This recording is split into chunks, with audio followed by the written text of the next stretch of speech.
The fog was suffocating, a heavy, swirling veil that blurred the outlines of the trees and muted every sound except the crunch of our boots on the gravel road. It wasn't supposed to feel like this heavy, this wrong. We were supposed to be laughing, ribbing each other about the ridiculous invitation we'd all received. A treasure hunt in Black Hollow, it said, scrawled in ornate gold ink across aged parchment. Whoever sent it had promised an unforgettable experience, and they weren't lying. The first sign that something was off wasn't the fog or the abandoned buildings that loomed like gravestones along the road. It was the silence. Not the comforting quiet of nature, but a dead, oppressive void. No birds, no insects, not even the rustle of leaves. It was as if the town itself held its breath, waiting. We'd arrived at what was once Main Street, though the warped wooden signs and sagging roofs told of decades without life. The invitation had been explicit about the starting point, the Black Hollow Inn. There it was, just as the map described, a hulking structure of rotted timbers and shattered windows. Its front porch tilted like a drunk leaning into the night. "Who goes first?" Someone muttered behind me, but the words were swallowed by the fog. I stepped forward, the wood creaking ominously beneath my weight. A warped sign hung crookedly above the doorframe, the name of the inn barely legible under layers of grime. Pushing the door open, I was hit by a wave of stale, acrid air. Inside, the space was a mausoleum of forgotten lives. Overturned chairs, a bar covered in years of dust, and walls adorned with peeling wallpaper that seemed to crawl in the dim light. On the bar counter was the first clue. A leather-bound journal, its cover cracked with age, lay open. The ink was faded, but the message was clear. What is sought cannot be claimed without sacrifice. A shiver raced down my spine, one I quickly attributed to the cold. Still, my hands trembled as I turned the page. Beneath the writing was a drawing of the town's church, its steeple looming like a finger pointing to the heavens. But the journal wasn't the only thing on the counter. Beside it was a small object, a pocket watch. Its face was cracked, and the second hand ticked in a strange, uneven rhythm. I shouldn't have picked it up, but I did. The moment my fingers closed around it, the air shifted. The oppressive silence was broken by a faint, rhythmic sound. Footsteps. I spun around, but the room was empty. The others were outside, still arguing about whether this was a good idea. The footsteps grew louder, not echoing but solid, deliberate, as though someone or something was circling me. My heart pounded as I backed toward the door, clutching the watch like a talisman. The fog outside pressed against the windows, distorting the shapes of my friends into grotesque, writhing figures. When I finally stumbled out onto the porch, the others turned to me, their faces pale in the ghostly light. One of them pointed at my hand. "Where did you get that?" they asked, but their voice was distant, almost detached. I looked down at the watch. Its hands were spinning wildly now, faster and faster, until they blurred into a single, ominous hum. Then the screaming began. It wasn't coming from us. It was from somewhere deep within the town, a high-pitched guttural wail that pierced the fog and made my skin crawl. Without thinking, we ran. The sound wasn't human. It was too raw, too primal. It followed us, growing louder with every step, chasing us through the labyrinth of decayed buildings. We didn't stop until we reached the church. Its doors were ajar, and the interior was bathed in an eerie glow that didn't come from any natural source. The air inside was warmer, almost stifling, and the walls were covered in strange symbols etched deep into the wood. At the altar was another clue, this time scrawled in what looked like dried blood. "You have called, and it has awakened." None of us spoke. There was no need to.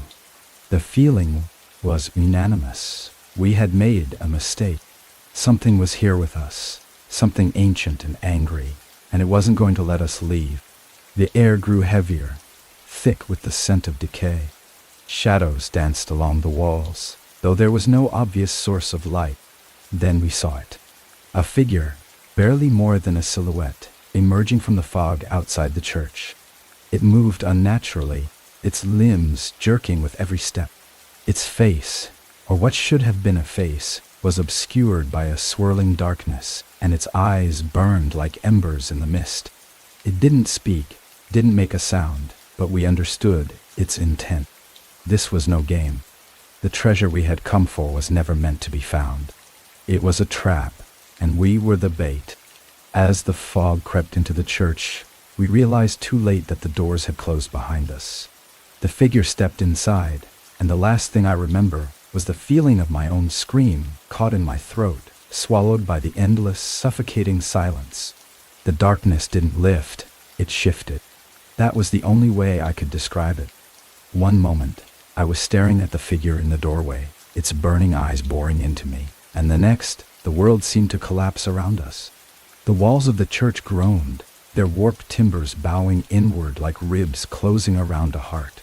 The faint glow that had bathed the altar flickered, and the shadows became solid, slithering across the floor like living tendrils. We scattered. There was no plan, no discussion, just pure animal panic. I ran blindly, crashing through pews and clawing my way toward a side door that hung crookedly on its hinges. My breath came in ragged gasps, each one feeling like it might be my last. Behind me, the sound of wood splintering and heavy, dragging footsteps followed. When I burst through the door, I was met with the same suffocating fog, only thicker now, swirling in violent eddies as though stirred by some unseen force.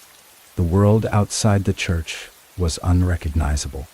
The buildings, once decayed but discernible, were now twisted into grotesque shapes.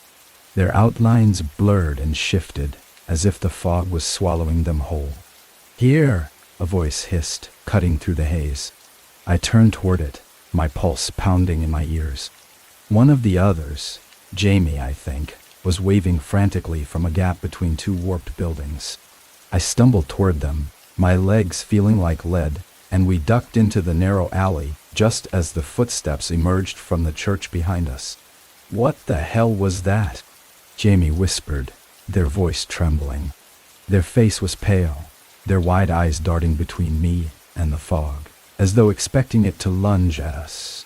I shook my head, unable to form words. My hand still clutched the pocket watch, its surface cold against my skin. The hands had stopped spinning now, frozen at an impossible time. 13:13. We didn't have long to collect ourselves. A sound like metal scraping against stone echoed through the fog, sharp and deliberate. It was close, too close.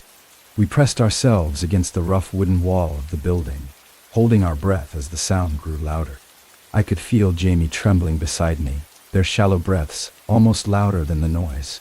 The figure appeared again, this time gliding through the fog like it was part of it. Its limbs moved with a jerking, puppet-like rhythm, and that same suffocating darkness swirled where its face should have been. But it wasn't alone now.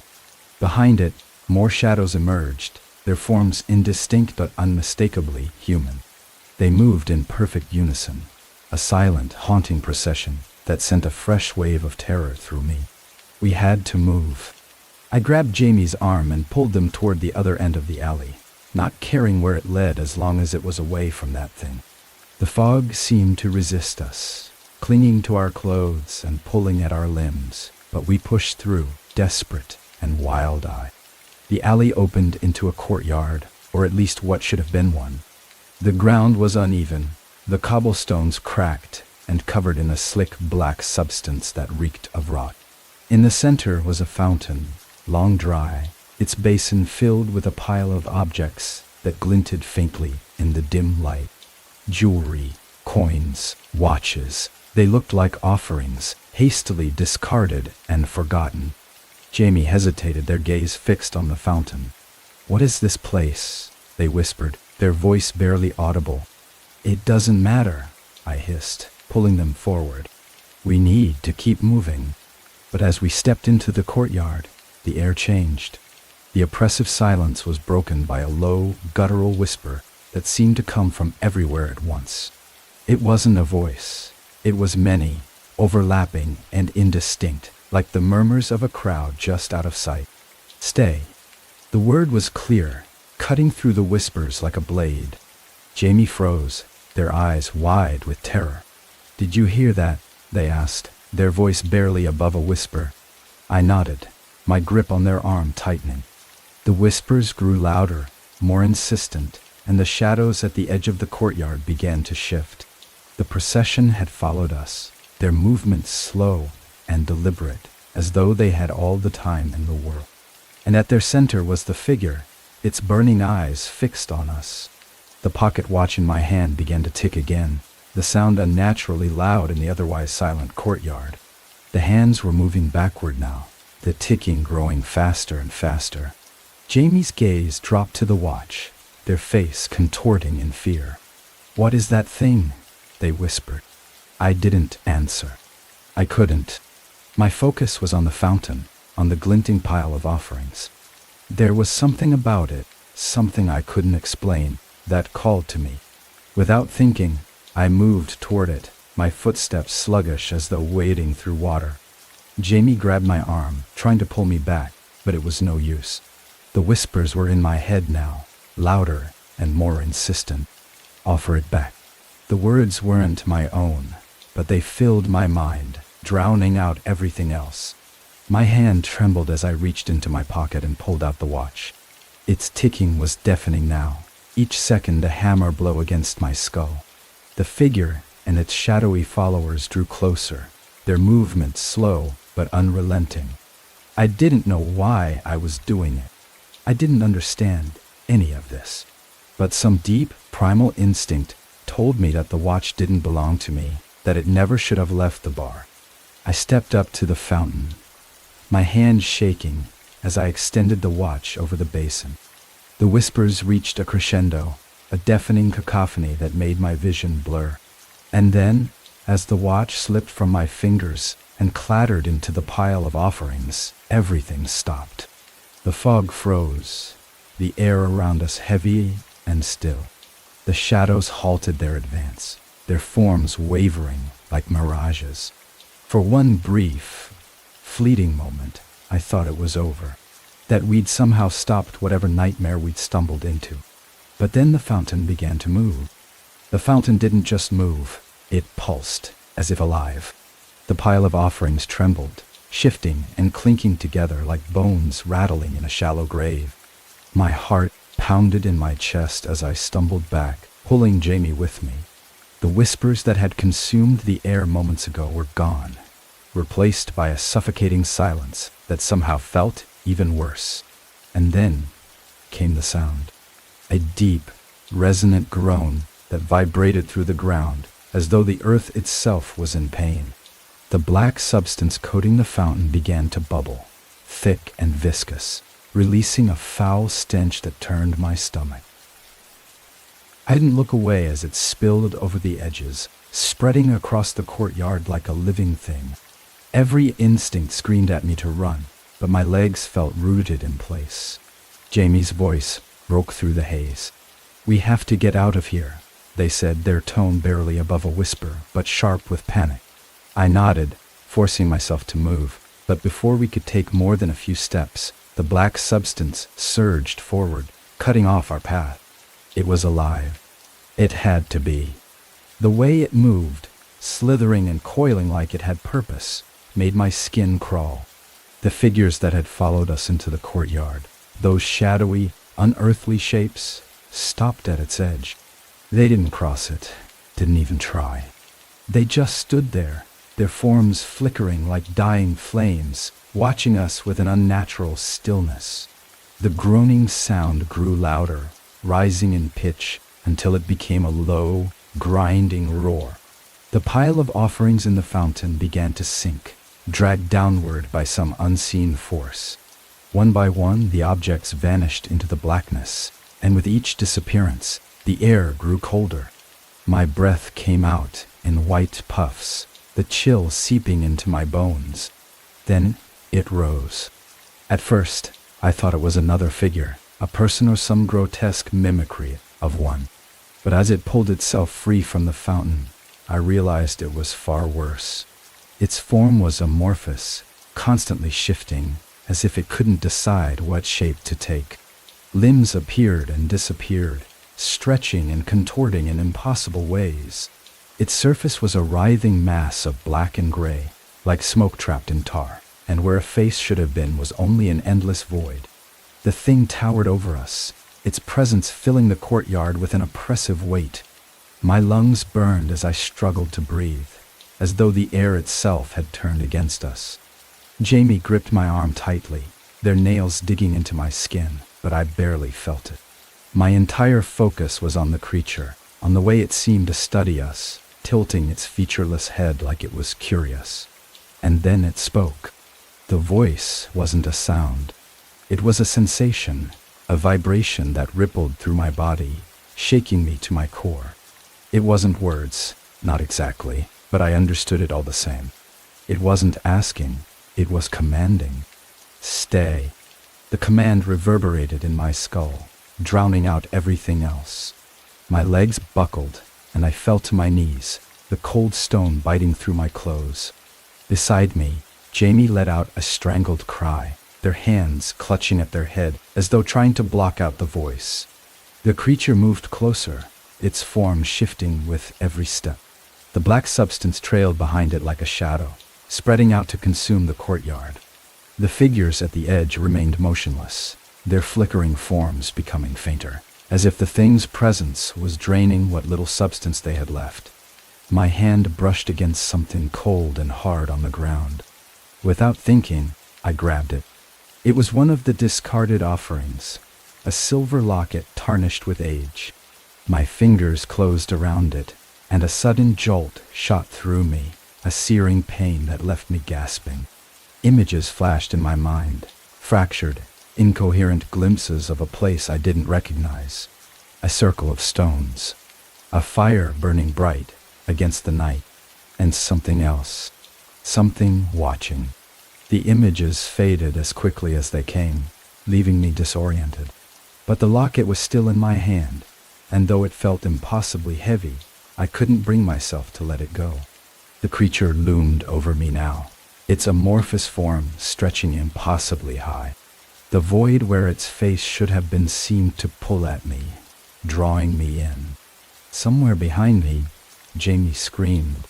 I turned just in time to see them being dragged backward, their legs kicking against the black substance that had ensnared them. I lunged forward, grabbing their arm, but the force pulling them was too strong.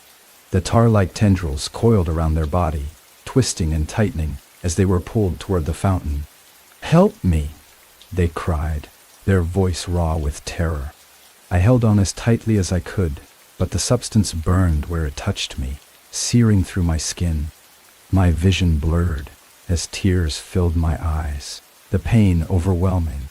Jamie's grip slipped, and in one horrifying moment, they were gone. The courtyard was silent again, the black substance retreating back to the fountain, as if satisfied. My hands were shaking, my skin blistered where the tendrils had touched me.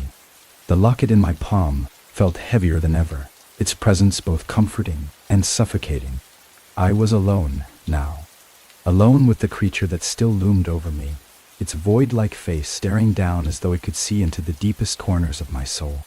It didn't speak again, but it didn't need to. The message was clear. This wasn't over, not by a long shot. The silence that followed Jamie's disappearance wasn't empty, it was suffocating.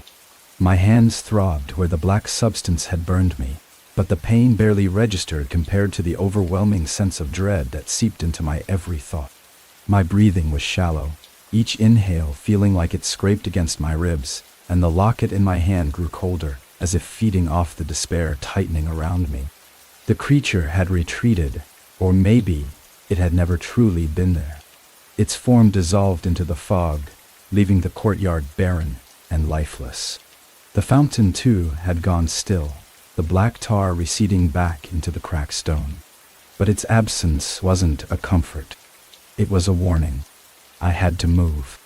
Staying in the courtyard felt like begging for the shadows to return, and even though every step was agony, I forced myself toward the only thing that still stood out in the distance, the church steeple. It loomed above the fog, jagged and crooked, like a fractured bone piercing the sky.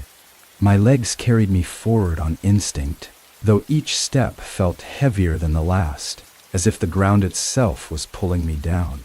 The streets were unrecognizable now, warped and twisted in ways that defied logic. Buildings that had once stood in orderly rows now jutted at impossible angles, their outlines shimmering like mirages. Doors led nowhere, opening into walls or collapsing into the black void below. I tried not to think about the figures I could see moving in the fog, their shapes shifting and melting like wax. They didn't approach, but their presence was a constant weight at the edge of my vision. When I finally reached the church, it was no better than the courtyard. The walls were streaked with the same black substance, and the air reeked of decay. The heavy wooden doors stood ajar, creaking softly in the wind that didn't seem to touch anything else in this place. I hesitated, every part of me screaming to turn back, but there was nowhere else to go. Inside, the church was a hollow shell of what it had been. The pews were overturned, some shattered into splinters, and the altar was a crumbling mess of stone and ash. Symbols I couldn't read had been carved into every surface, their jagged lines glowing faintly with an eerie greenish light. The air was thick, choking, as though the building itself was alive and breathing. I made my way to the altar, my footsteps echoing unnaturally loud in the stillness. The locket in my hand seemed to hum softly, its vibrations matching the faint glow of the carvings. As I reached the altar, my eyes fell on a book resting at its center. Its leather cover was cracked and faded, but the pages inside were pristine, as though untouched by time. I opened it without thinking, the words on the first page seeming to leap off the paper. The language was unfamiliar, but as I stared at it, the symbols began to twist and rearrange themselves until I could read them. The text spoke of a warden bound to this place, a guardian of something ancient and unspeakable. The sacrifices, the whispers, the figures in the fog, it was all connected to this entity, this thing that had been awakened. As I read, the air grew colder, and a low guttural hum began to resonate through the church. The carvings on the walls flared brighter, their light pulsating in time with the vibrations in the air. My hands shook as I turned the page, desperate to understand what I'd stumbled into. The next passage spoke of a ritual, a way to bind the warden again, to seal it away. But the text was incomplete, the instructions trailing off into jagged, illegible scratches. The hum grew louder, and the locket in my hand burned against my skin. I slammed the book shut, the sound echoing like a gunshot. The light from the carvings dimmed for a moment before flaring back, brighter and more erratic. The temperature in the room plummeted, my breath coming out in visible clouds. And then I heard it. Footsteps. Slow, deliberate, and far too heavy to belong to anything human. They came from the back of the church, where the shadows seemed to pool and writhe. My body froze, every instinct screaming at me to run, but my legs wouldn't move. The footsteps grew closer, accompanied by a low, guttural growl that sent shivers down my spine. From the darkness emerged a figure, but it wasn't the same as the creature in the courtyard. This one was smaller, more defined, but no less terrifying. Its body was hunched, its limbs too long, and bent at unnatural angles. Its face was hidden beneath a tattered hood, but the faint glow of its eyes burned through the fabric, 2 pinpricks of searing light. In its hand, it held a staff, its surface covered in the same glowing carvings as the walls. The creature stopped a few feet from me, tilting its head as though studying me. My grip tightened around the locket, its cold weight the only thing anchoring me to reality. For a moment, the thing did nothing, just stood there, its labored breathing filling the silence. Then it raised the staff. The carvings on the walls exploded with light, the green glow blinding and pulsing in violent waves. The ground beneath me shifted, cracks spidering outward from the altar. I stumbled back, the book falling from my hands as the floor gave way. I hit the ground hard, the impact jarring every bone in my body. Above me, the creature loomed, its form distorted by the searing light. The locket in my hand pulsed again, a sharp, rhythmic beat that matched the vibrations in the air. Without thinking, I raised it toward the creature, the metal burning against my palm. The light from the walls dimmed, and for the first time, the thing hesitated. It growled, a deep, guttural sound that shook the walls, but it didn't move closer. The locket glowed faintly, its surface etched with symbols I hadn't noticed before. They shimmered with the same green light as the carvings, as though the two were connected. And then the floor beneath me crumbled completely, and I was falling, the world around me swallowed by darkness. The fall felt endless, the rush of air tearing at my skin and the darkness around me so complete that I couldn't tell if my eyes were open. My body twisted and flailed, grasping for anything to anchor myself, but there was nothing, just the cold, suffocating void. And then, with a force that drove the breath from my lungs, I hit the ground. The impact didn't feel natural. The surface beneath me was soft but unyielding, like sinking into wet clay. My limbs were heavy, almost too heavy to move, and my head pounded as if it were splitting open. I tried to sit up, the muck pulling at me, clinging to my clothes and skin like it wanted to drag me down again. The air was thick, humid, and carried a metallic tang that made me gag. When I finally managed to look around, my stomach twisted. The darkness wasn't total anymore. There was a faint light emanating from the walls, which were smooth and curved, glistening with a slick, pulsating sheen. They weren't stone or wood, but something organic. The surface moved, quivering in slow, rhythmic waves, like it was breathing. It wasn't just the walls. The entire space felt alive. I forced myself to stand, though every movement felt like wading through molasses. The locket was still in my hand, its surface now warm and vibrating faintly, as if reacting to the unnatural energy around me. The symbols etched into it glowed faintly, casting just enough light to illuminate the ground. It wasn't dirt or stone beneath my feet, but the same living, pulsating material as the walls. It was like standing inside something's stomach. A low, resonant hum filled the space, growing louder with each passing second. The sound didn't come from any one direction. It was everywhere, pressing against my skull, making it hard to think. I stumbled forward, driven by a primal need to get away from whatever this place was. The locket pulsed in my hand, almost like it was pulling me towards something, guiding me deeper into the nightmare. The tunnel narrowed as I moved, the walls closing in until I had to hunch over to keep moving. The air grew thicker, harder to breathe, and the hum became a steady, pulsing rhythm that matched the beat of my own heart. My chest ached, each breath a struggle, but I couldn't stop. Stopping felt like giving up, like letting this place consume me. Ahead, the tunnel opened into a vast chamber, and my steps faltered as I took it in. The space was enormous, the ceiling stretching so high it disappeared into darkness. The walls glowed with the same eerie light, but here the pulsations were faster, more erratic, as if this was the heart of whatever monstrosity I had fallen into. In the center of the chamber was an altar, its surface slick and glistening, carved with the same symbols that covered the locket. But it wasn't the altar that made my blood run cold. It was what surrounded it. Figures stood in a perfect circle around the altar, their forms shadowy and indistinct, yet horrifyingly human. Their heads hung low, their arms limp at their sides, but their bodies moved in subtle, unnatural ways, shifting, writhing, as though something inside them was trying to break free.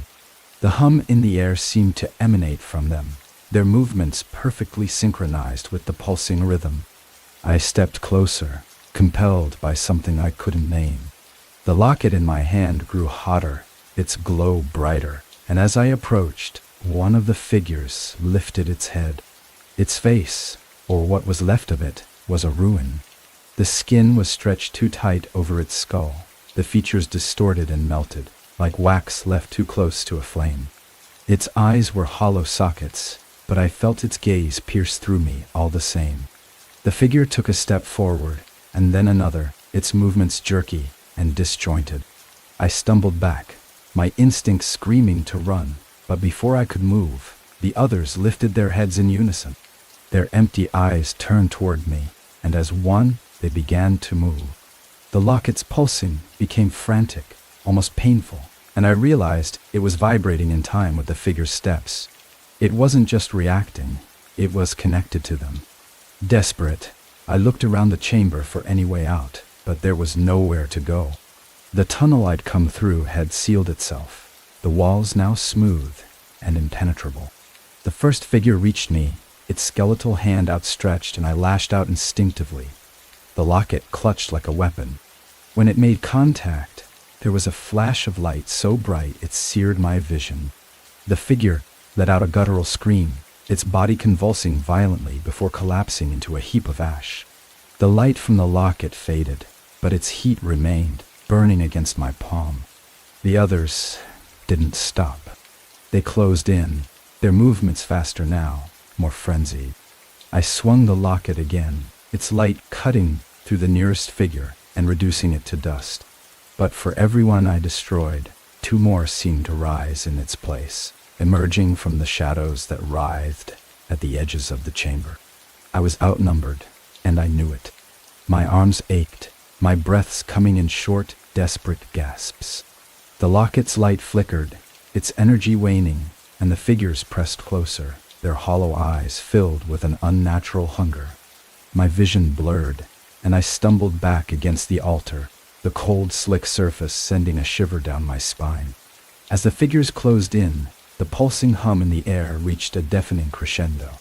The symbols on the altar flared to life, their light blinding and searing. The locket in my hand grew impossibly hot, and before I could react, it fused with the altar, the metal sinking into the stone like it had always belonged there. The chamber shook violently, the walls rippling and convulsing. The figures froze, their forms flickering and distorting before they disintegrated into black smoke.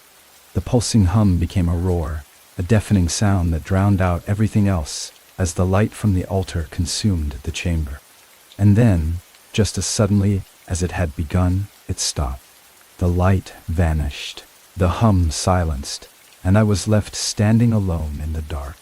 My knees buckled, and I collapsed to the ground, my body trembling with exhaustion. The locket was gone, and with it, whatever force had been driving this place. But I knew better than to believe it was over. This place wasn't done with me. Not yet. The darkness didn't stay silent for long. At first, it was subtle, a faint rustling sound, like dry leaves brushing together in the wind. But there was no wind here, no air moving through this suffocating void. The sound grew louder, closer, until it was all around me, a chittering, scraping cacophony that made my skin crawl. Something was moving in the dark. I pushed myself up, every muscle screaming in protest, and stumbled toward where the tunnel had been. My hands searched for an opening, some seam or crack in the wall, but the surface was smooth, slick, and unyielding. The scraping sound intensified, and I turned, pressing my back against the wall, my eyes straining to see through the oppressive black.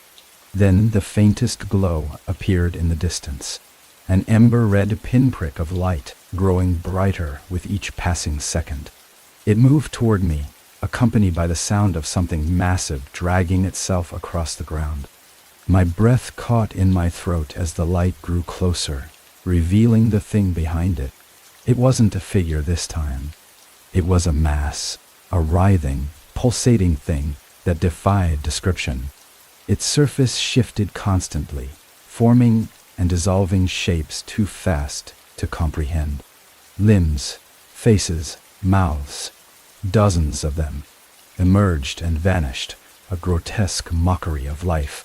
At its center was the light, a burning, searing core that pulsed like a heartbeat. I couldn't move. My body was frozen, pinned by the sheer horror of what I was seeing.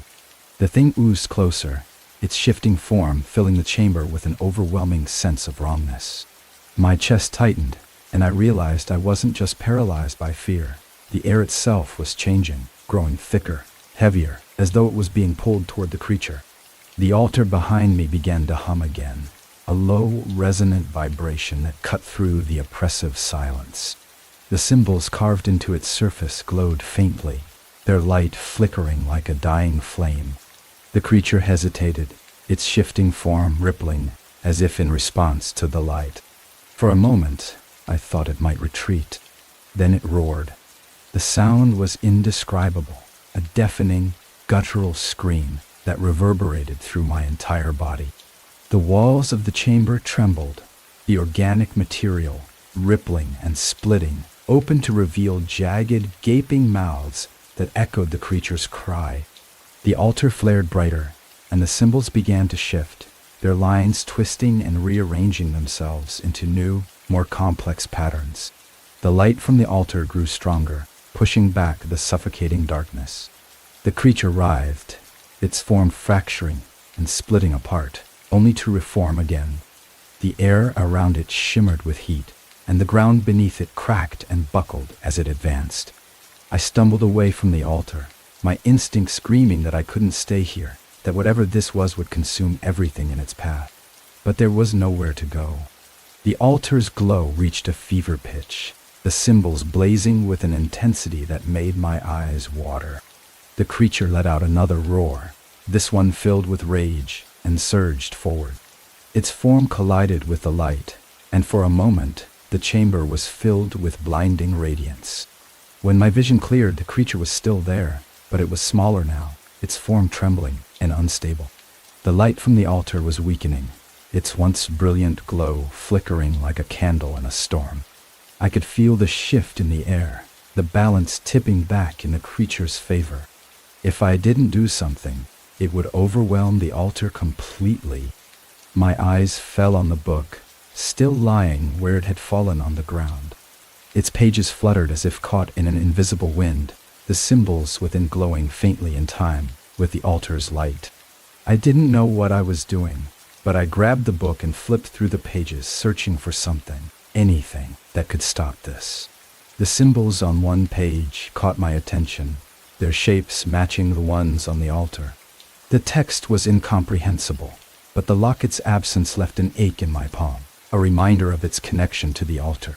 The symbols seemed to call to me, their lines shifting and twisting as if alive. I pressed my hand to the page, and the book responded instantly. Light surged from the symbols, flowing up my arm like liquid fire.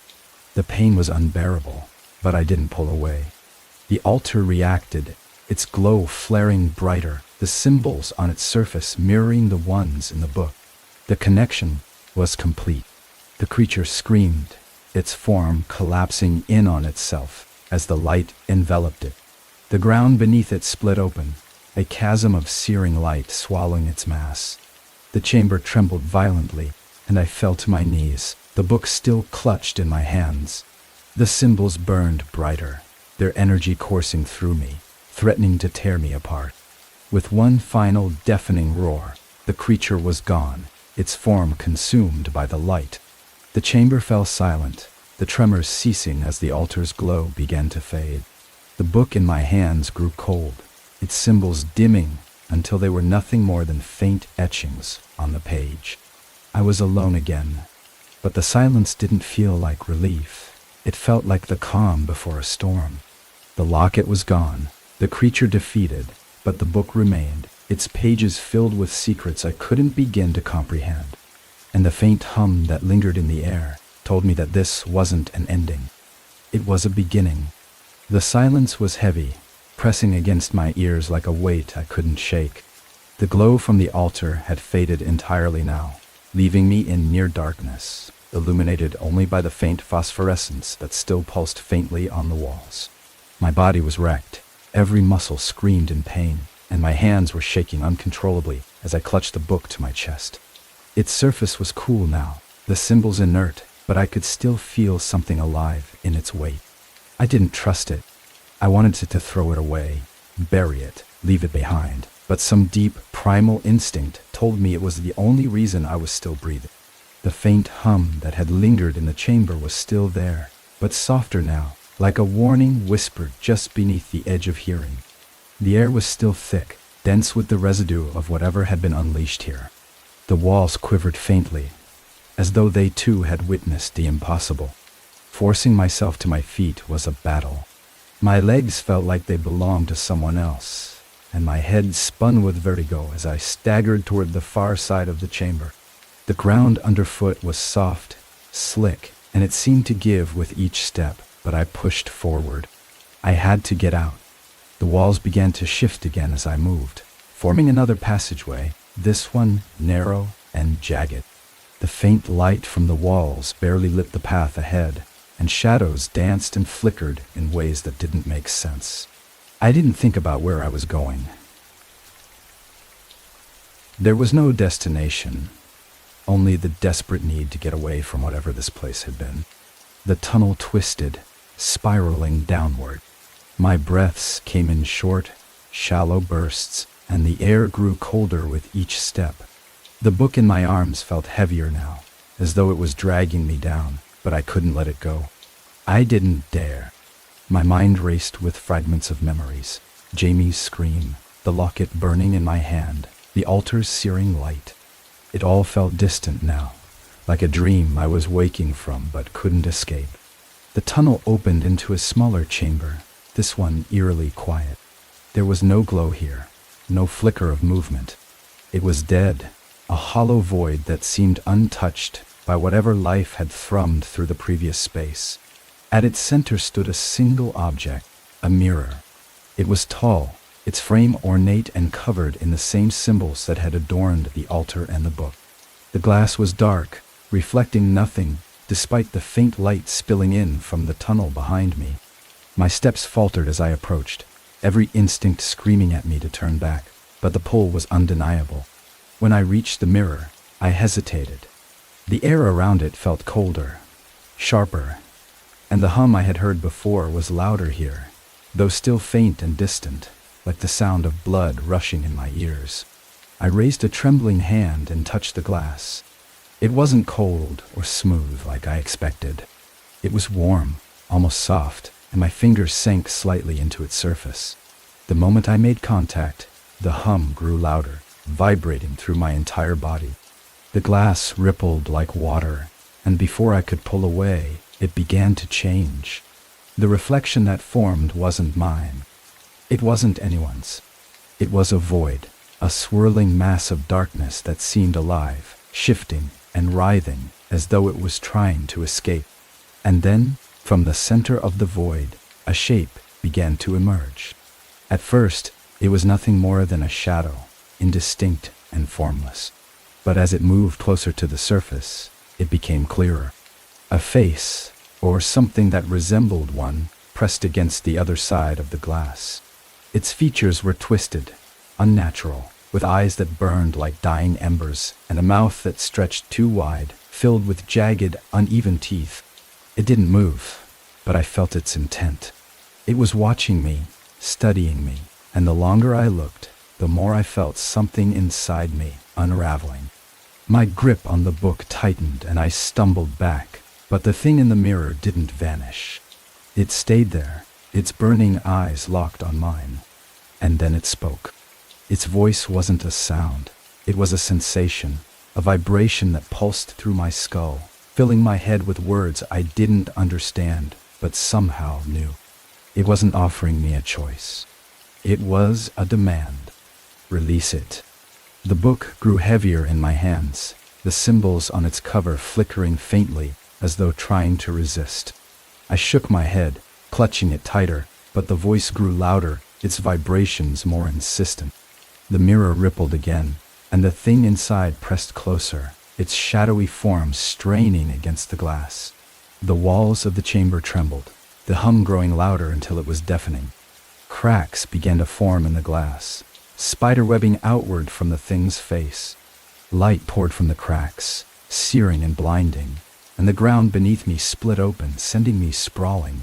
The book fell from my hands, landing on the ground with a dull thud. The moment it left my grip, the mirror shattered completely. The thing inside surged forward, its form dissolving into smoke and shadow as it flooded the chamber. The air was thick with it, choking and suffocating, and I couldn't see, couldn't breathe. But the book didn't stay still. Its symbols flared to life, brighter and more intense than anything I'd seen before. The shadows recoiled, shrieking as they were pulled toward the book, their forms twisting and writhing as though fighting against some unseen force. The ground beneath the book cracked, and a blinding light erupted from within, consuming everything in its path. I shielded my eyes, the heat searing my skin, and when I finally dared to look again, the chamber was empty. The mirror was gone, the shadows were gone, and the book lay silent and inert on the ground. I didn't touch it. I couldn't. Whatever it was, whatever power it held, I knew it wasn't meant for me. The hum had stopped, the air was still, and for the first time since I had fallen into this nightmare, the world felt quiet. But the quiet wasn't comforting. It was heavy, oppressive, like the pause before something worse. I didn't know what would happen next. I didn't know if I'd ever escape this place. I only knew one thing. Whatever I had unleashed wasn't gone. It was waiting, and it wouldn't wait long.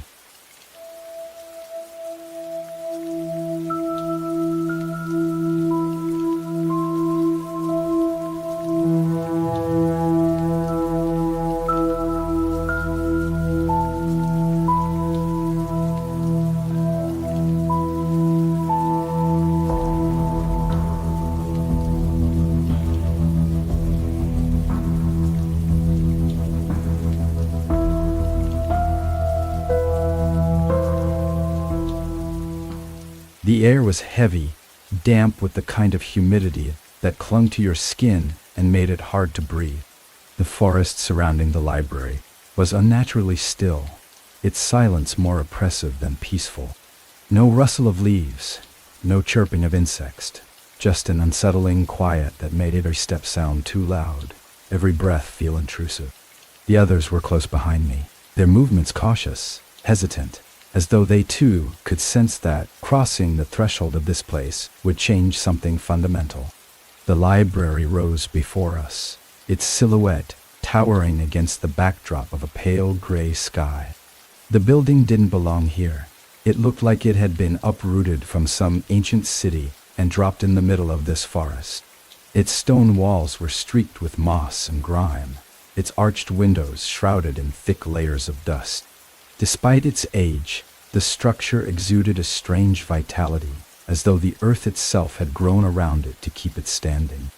The front doors, massive and carved with intricate symbols, seemed to hum faintly, a low vibration that I could feel in my bones. I didn't want to touch them. My hand hovered above the cold, worn surface of the wood, and for a moment I was paralyzed by a visceral fear I couldn't explain. It was as if the library could sense my hesitation, as if it was daring me to step inside. But the invitation had been clear, and the pull that had brought me here was stronger than my fear. The others murmured behind me, their voices low, anxious, but I barely heard them. With a sharp inhale, I pushed the doors open. The air inside hit me like a physical force, thick and cloying, saturated with the scent of old paper and mildew. The light was dim, filtering through narrow slits in the high, vaulted ceiling. Rows upon rows of shelves stretched into the shadows, their contents cloaked in dust and cobwebs. Books of all shapes and sizes crammed the shelves, some with spines so worn their titles were illegible, others gleaming with an unnatural sheen that made them seem alive. The sheer weight of the place pressed down on me, making my chest tighten. It was more than a library. It was a mausoleum of knowledge, and we were trespassers. The door creaked shut behind us, the sound echoing unnaturally loud in the cavernous space. I turned instinctively, but the massive wooden doors had sealed themselves, the intricate carvings on their surface glowing faintly before fading back into darkness. Panic rose in my throat, but I swallowed it down, forcing myself to focus. This was what I had come for, wasn't it? To uncover the secrets hidden here, to see for myself if the stories were true. We moved deeper into the library, our footsteps muffled by the thick layer of dust that coated the floor. The shelves seemed to stretch higher the farther we went, their tops disappearing into the shadows above. The oppressive silence was broken only by the faint rustle of fabric and the occasional creak of wood beneath our weight. I couldn't shake the feeling that we were being watched, that the very walls of this place were alive and observing our every move. At the center of the room stood a large circular table, its surface polished to a mirror-like shine despite the decay that surrounded it. On the table lay a single book, its cover bound in black leather and adorned with symbols that seemed to shift and writhe when I looked at them too long. The air around it was colder, sharper, as though the book itself radiated some kind of energy. My hand moved toward it before I could stop myself, drawn by a compulsion I didn't understand. The moment my fingers brushed the surface, the temperature in the room plummeted. The faint hum I had felt earlier grew louder, a deep, resonant vibration that seemed to emanate from the walls, the shelves, the floor beneath us. The book pulsed under my hand, its cover warm and alive, and the symbols on its surface flared with a pale, eerie light. The others froze, their expressions a mix of fear and awe as they stared at the book. My breath hitched as the pages began to turn on their own, the sound of paper slicing through the air like a blade. Words appeared on the blank pages, forming lines of text in a language I didn't recognize, but somehow understood. It wasn't a story or a record. It was a warning. Those who enter must pay the price. The hum became a roar, deafening and all-encompassing, as the room itself seemed to shift and warp. The shelves trembled, books tumbling to the ground in a chaotic cascade. Shadows pooled in the corners, growing darker, denser, until they began to move. They slithered across the floor like living things, coalescing into forms that were barely human, twisted, elongated figures with too many limbs and faces that were little more than voids. The book under my hand burned now, the heat searing into my palm, but I couldn't pull away. The words on the page shifted again, their meaning hammering into my mind with brutal clarity. The library binds what it cannot free. The shadows lunged. One of the figures was dragged backward, their scream cut off abruptly as the darkness swallowed them whole. Another stumbled, clawing at the ground as a shadowy limb coiled around their leg. The library had come alive, and it wasn't letting us leave. I yanked my hand from the book, the pain in my palm sharp and immediate, and stumbled back. The table began to crack, deep fissures spreading across its surface as the book sank into the wood, its light dimming until it disappeared completely. The room convulsed, the shelves bending and warping as the darkness closed in around us. I ran. I didn't look back, didn't stop to see who was still behind me. My only thought was to get away, to find some way out of this nightmare. The shelves seemed to stretch endlessly, their rows shifting and twisting to trap me. But I kept moving, the sound of my heartbeat deafening in my ears. And then, just as suddenly as it had begun, the chaos stopped. The roaring ceased, the shadows receded, and the library fell silent once more. I collapsed to the ground, gasping for breath, the weight of the book's warning pressing down on me. But the stillness wasn't comforting. It was waiting. The silence was worse than the chaos. It pressed against my ears like a solid force, making my heartbeat feel thunderous in the absence of any other sound. I was crouched on the floor, my palms pressed into the dust-covered surface, trying to steady my breath. My head throbbed, my chest ached, and the heat from where the book had burned me was still radiating up my arm. The room was still, unnaturally so. The kind of stillness that wasn't empty, but watching. I pushed myself to my feet, forcing my legs to cooperate. The air felt heavier now, dense and thick like something unseen was crawling through it. My hand instinctively moved to the burn on my palm, the skin throbbing with each beat of my heart. The flesh was darkened, marked with a pattern that I couldn't make sense of, symbols that looked suspiciously like the ones on the book. The shelves around me no longer stood still. They shifted in slow, subtle movements, almost imperceptible but undeniable. I blinked, thinking it might be my exhaustion or my fear playing tricks on me, but no. The rows were elongating, stretching deeper into the shadows. The books themselves seemed to tremble on their shelves, their spines bulging and warping as though they were struggling to contain whatever lay inside. I should run. Every part of me screamed to get out, to find the others, if they were even still alive, and claw my way back to the entrance, or at least to something resembling an exit. But I didn't. Something about the way the air pulsed, and the room seemed to shift around me made it clear. The library wasn't letting me leave. Not yet. Yet. A sound broke the silence, low and guttural, like a whisper dragged across a blade. I turned sharply, my breath catching in my throat. At first I saw nothing, just the endless rows of shifting shelves. But then, at the far end of the aisle, something moved. It wasn't a shadow, though it moved like one, its form indistinct and fluid, slipping between the cracks in the shelves, like it was part of the library itself. My stomach clenched, and I took an involuntary step back. The thing didn't move closer. It stayed where it was, watching, or maybe waiting. Its presence felt cold, invasive, like a hand pressing against the back of my neck. And then I realized it wasn't alone. More shapes emerged from the darkness, their outlines flickering like flames caught in a draft. They filled the gaps between the shelves, silent and still, surrounding me without a sound. Panic surged through me, hot and immediate. I backed away, nearly tripping over my own feet, and turned to run. My boots slipped on the dust-coated floor as I stumbled blindly through the maze of shelves, the heavy air clinging to my skin.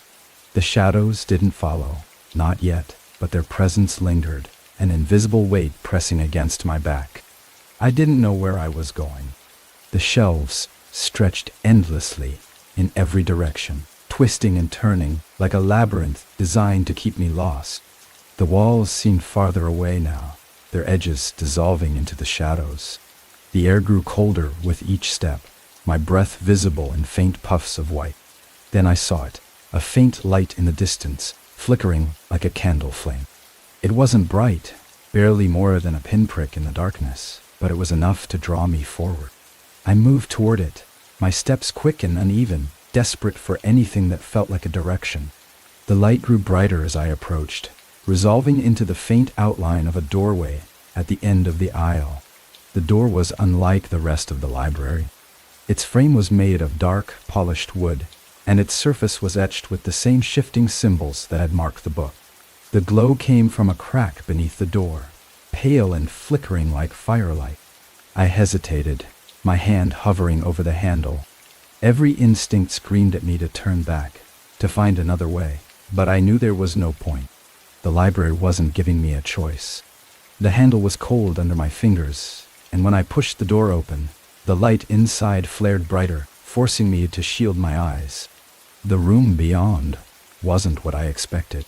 It wasn't a continuation of the library's endless rows of shelves, but a small circular space with walls lined by mirrors. A single chair sat in the center, facing one of the mirrors, and on the chair was another book. This one wasn't like the first. Its cover wasn't black, but a deep, blood-red leather, and its edges were frayed with age. The symbols on its surface glowed faintly, pulsing in time with my heartbeat. I approached it cautiously, my movements slow and deliberate, as though the book might spring to life and attack me. The air in the room was colder than before, sharp and biting, but the light from the mirrors reflected it back at me, creating an almost ethereal glow. The chair creaked as I reached out, the sound impossibly loud in the silent room. My fingers brushed the book's cover, and the mirrors trembled, their surfaces rippling like water. I froze, my breath catching in my throat as the reflections began to change. At first, they showed me, but not as I was now. The figures in the mirrors were distorted versions of myself, their faces twisted and wrong, their eyes hollow and empty. Then they began to shift, taking on forms I didn't recognize. Strangers, each one different, each one staring back at me with an intensity that made my skin crawl. The book under my hand grew warm, its surface vibrating faintly. I tried to pull away, but my fingers wouldn't move. The light from the mirrors dimmed, the reflections growing darker, and the whispers began again. They were soft at first, barely audible, but they grew louder, their words overlapping and impossible to distinguish. The voices filled the room, pressing in from every direction, until I felt like my head might split open. Then one voice rose above the rest. "Read it." The command wasn't shouted, but it might as well have been. It reverberated through me, shaking my bones, and I realized the voice wasn't coming from the mirrors or the book. It was coming from inside me. The warmth under my hand grew hotter, almost unbearable, and the cover of the book began to open on its own. The words on the pages were incomprehensible at first, swirling and shifting like ink suspended in water. But as I stared, they began to take shape, forming lines of text that I could read, though I wished I couldn't. It wasn't a story. It was a list. Names, dates, places, all unfamiliar at first glance. But as my eyes scanned the page, a cold dread settled in my chest. The names were people I'd known. The dates were moments in my life I'd tried to forget. And the places, they were all places I'd been, places where terrible things had happened. The whispers grew louder, the voices overlapping into a deafening cacophony. The room spun, the mirrors distorting and warping. And I realized too late that I'd made a mistake. The book wasn't showing me a record of my past. It was writing my future. The words in the book twisted like smoke, their meanings clawing at the edges of my mind. It was more than just seeing the names and dates. I could feel them. Each line brought a flood of sensations, memories that weren't entirely mine, but familiar in a way that made my stomach churn. I slammed the book shut, the sound reverberating through the chamber like a gunshot, and stumbled back. The mirrors didn't stop shifting. My reflection twisted in them, faces I recognized and didn't, versions of me that were more nightmare than reality. They pressed against the glass, as if trying to escape, their hands clawing at the surface. The whispers hadn't stopped. They'd just grown quieter, more deliberate, each word a blade carving through my thoughts. My knees buckled as I fell back against the chair, gripping its arms for balance. I wanted to leave. I needed to leave. But every time I thought about running, my body refused to move. It was as if the room itself had sunk its claws into me, holding me in place. The book sat on the chair now, its crimson cover almost pulsing, daring me to open it again. I wouldn't, but the room wasn't going to let me go so easily. The mirrors began to ripple again, the distorted reflections melting away into something new. They were scenes, fragments of moments playing out, as if captured in living photographs. A house on fire, its flames licking up into a starless sky. A figure standing at the edge of a cliff, silhouetted against the void below. A car overturned on a desolate road, its windows smashed, and someone moving inside. I couldn't look away. The scenes weren't just images, they were memories. My memories. The fire, the cliff, the car. They were all pieces of my life that I'd buried so deeply I'd convinced myself they'd never happened. But the mirrors didn't lie. They were showing me everything I didn't want to see, everything I'd spent years running from. And then one of the mirrors cracked. The sound was sharp, like ice splintering underfoot. A thin, jagged line ran down the center of one of the reflections, distorting the image of the burning house. I stepped back instinctively as the crack spread, spiderwebbing across the surface. The whispers surged again, louder this time, frantic and pleading. The air in the room grew colder, sharp and biting, as though the very fabric of the space was unraveling. The glass shattered, but instead of falling, it dissolved into shadow. The darkness poured from the mirror like smoke, curling and twisting as it spread across the floor. The other mirrors followed, one by one, until the room was filled with the same suffocating void that had swallowed the light earlier. The shadows moved with purpose, coiling around the chair, the book, and then me. I tried to back away, but there was nowhere to go. The shadows reached me, cold and wet like oil against my skin, and began to pull. My hands gripped the edge of the chair as if it could anchor me, but the force was relentless. The whispers turned to screams, the words incoherent but filled with a desperation that made my chest tighten. And then I saw it. In the center of the shadows, where the chair had been, something was rising. It wasn't a person or even a shape I could name. It was wrong, a mass of shifting, pulsating blackness that flickered in and out of focus. Eyes, too many of them, opened across its surface, glowing faintly like embers. A mouth appeared, wide and jagged, stretching impossibly far as it whispered my name. I froze, my body locked in place as the thing loomed over me. Its presence was overwhelming, crushing, as though the air itself was being sucked into its form.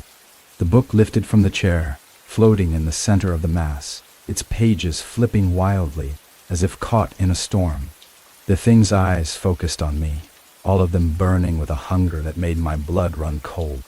And then it spoke, not in words, but in thoughts, raw and invasive. It didn't just speak to me, it became me. Every fear I'd ever had, every regret, every moment of weakness, it dragged them to the surface, forcing me to relive them all at once.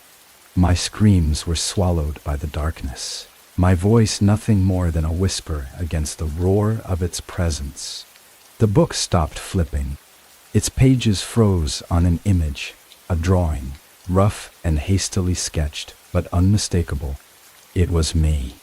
Not as I was now, but as I had been, standing in front of the burning house, my face lit by the flames, my hands covered in soot and blood. The thing's voice slithered into my thoughts again, its tone both mocking and commanding. This is your story. The image burned itself into my mind, and I felt a sudden, sharp pain in my chest. My hand moved instinctively, clutching at my shirt, but there was no wound, no blood. The pain wasn't physical. It was deeper than that, a tearing sensation that made my vision blur and my knees give out. The shadows tightened around me, pulling me toward the book. Its pages glowed now, their light harsh and unrelenting, and I realized too late what it was doing. It wasn't just showing me my story, it was rewriting it. The memories I'd seen in the mirrors, the moments I'd tried to forget, were being twisted, reshaped into something darker, something worse. The house wasn't just burning, it was collapsing, with someone still inside. The cliff wasn't just a place, it was an ending, a decision made in desperation. The car wasn't just wrecked, it was deliberate, a choice made in anger. The book was rewriting me, and I couldn't stop it. The thing's voice filled my head, drowning out my thoughts. Finish the story. The command was absolute, and as the shadows dragged me closer to the book, I realized there was no escape. The library hadn't just trapped me, it had claimed me. And as the pages turned one last time, revealing a blank space where my future should have been, I understood what it wanted. It didn't just want my story, it wanted me. The void swallowed everything. There was no up or down, no sense of direction, just the unrelenting blackness that pressed against my body like a second skin. My mind spun, clawing at fragments of thought that slipped away before I could hold on to them. The book's presence was gone, the whispers silenced, but the weight of its demand lingered. It hadn't been a choice. It never was. A faint glow broke through the darkness, weak at first, then brighter, pulling me toward it like a lifeline. I didn't move. I couldn't. But the glow came closer, growing until it surrounded me, shifting the world back into focus. I was standing again, though I didn't remember getting up. The library was still there, but it had changed. The shelves were taller now, their tops lost in shadows that flickered with an unseen light. The books pulsed faintly, their spines moving as though they were alive, breathing in the same rhythm as my ragged breaths. The air was heavy with the scent of old paper and something else, something acrid and metallic that burned my throat. The space felt endless, the walls twisting and spiraling into impossible angles that made my head ache to look at. I wasn't alone. The shadows moved differently now, deliberate and purposeful, coalescing into a shape that stood just beyond the edge of the light. It wasn't like the others I'd seen, those shapeless voids that slithered through the corners of the library. This one had form, substance. It was tall and cloaked, its features obscured by a hood that seemed to shift and ripple like the surface of a black lake. Its hands were long, too long, with fingers that ended in sharp, claw-like tips. They hovered just above its sides, twitching slightly as though it was restraining itself. It didn't speak, but it didn't need to. Its presence was overwhelming, a weight that pressed down on my chest and made it hard to breathe. I knew without a doubt that this was the archivist, the keeper of this place, the thing that had been watching me from the moment I'd stepped inside. Its eyes, or the suggestion of them, glimmered faintly beneath the hood, fixed on me with an intensity that made my skin crawl. I wanted to scream, to demand answers, but my throat felt like it had been stitched shut. My legs locked in place, useless, as the thing stepped closer. Its movements were fluid, unnaturally smooth, as though it wasn't walking but gliding over the ground. When it stopped, mere inches from me, I felt the air shift, colder now, and I realized I was shaking. The archivist raised one hand, its claws curling in a gesture that felt both beckoning and threatening. The shadows around us thickened, pulling inward, and the faint glow of the shelves dimmed until only the two of us remained in the light. My pulse pounded in my ears as it tilted its head, a slow, deliberate motion that sent a shiver down my spine. When it finally spoke, its voice wasn't a sound. It was a vibration, a deep resonance that hummed through my bones and settled in my chest like a second heartbeat. The words didn't form in my ears. They formed in my mind, raw and intrusive. "You've written yourself into my library." The words were sharp, cutting through the fog in my mind and sending a spike of fear straight through me. I tried to respond, but the vibrations drowned out my thoughts, leaving me mute. The archivist's claws twitched again, and the shadows around it shifted, coiling like snakes ready to strike. "You carry the ink of this place," it continued, its voice growing sharper, more insistent. "Your story is incomplete. Finish it, or be consumed by it." I didn't know what it meant. The book, the mirrors, the scenes it had shown me, it all blurred together in my mind, a chaotic mess of images and sensations I couldn't untangle. But the archivist didn't care about my confusion. It leaned closer, and for the first time, I saw beneath its hood. There was no face, no flesh, only a swirling void, endless and empty, that threatened to pull me in if I stared too long. The air crackled with energy, the shadows tightening their grip on the space around us. The archivist's presence grew heavier, its command pressing against my mind like a vice. It wanted something from me, needed something, and I had no idea how to give it. The weight of its demand threatened to crush me, but somewhere deep inside, a spark of defiance flared to life. I forced my legs to move, one shaky step backward, then another. The archivist didn't follow. It simply stood there, its head tilting again, as though amused by my feeble attempt to escape. The light around me flickered, and I turned, stumbling blindly into the dark, my feet slipping on the uneven ground as I ran. The library shifted around me, the shelves bending and twisting to block my path. Doors appeared and vanished, their frames melting into the walls before I could reach them. The whispers were back now, louder and more frantic, overlapping into a chaotic cacophony that made it impossible to think. I didn't care. I couldn't let it take me. Not yet. My foot caught on something, a loose board, a step I didn't know, and I fell hard, the impact knocking the breath from my lungs. The whispers surged, the shadows closing in, and I braced myself for whatever was coming. But instead of the archivist, I found something else. Another book. It wasn't like the others. Its cover was plain, unadorned, with no symbols or markings to indicate what it contained. It was small, almost insignificant, but something about it drew me in. My hands trembled as I picked it up, the weight of it feeling far heavier than it should. The whispers quieted, the shadows pulling back, as though the book's presence had stilled the chaos around me. I opened it. The pages were blank, each one pristine and untouched, but as I turned them, I felt a strange sensation, like the words were there, just beyond my reach, waiting for me to find them. The final page was different. Its surface wasn't blank, but reflective, like a mirror. And in its depths, I saw something that made my blood run cold. It wasn't my face staring back at me.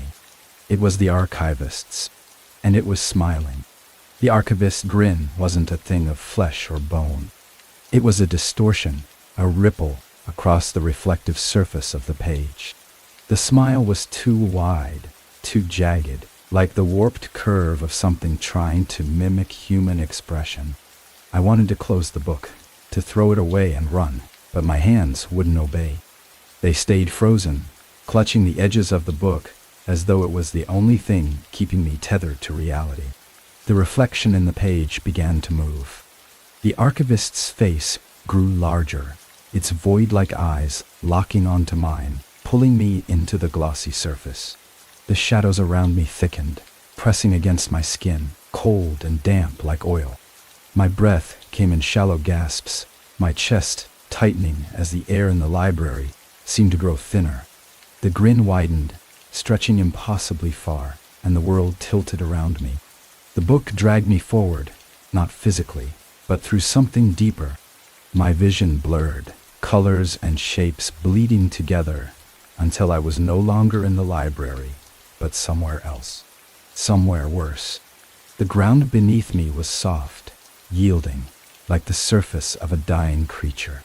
It pulsed faintly underfoot, each movement sending ripples through the viscous black muck that stretched out in all directions.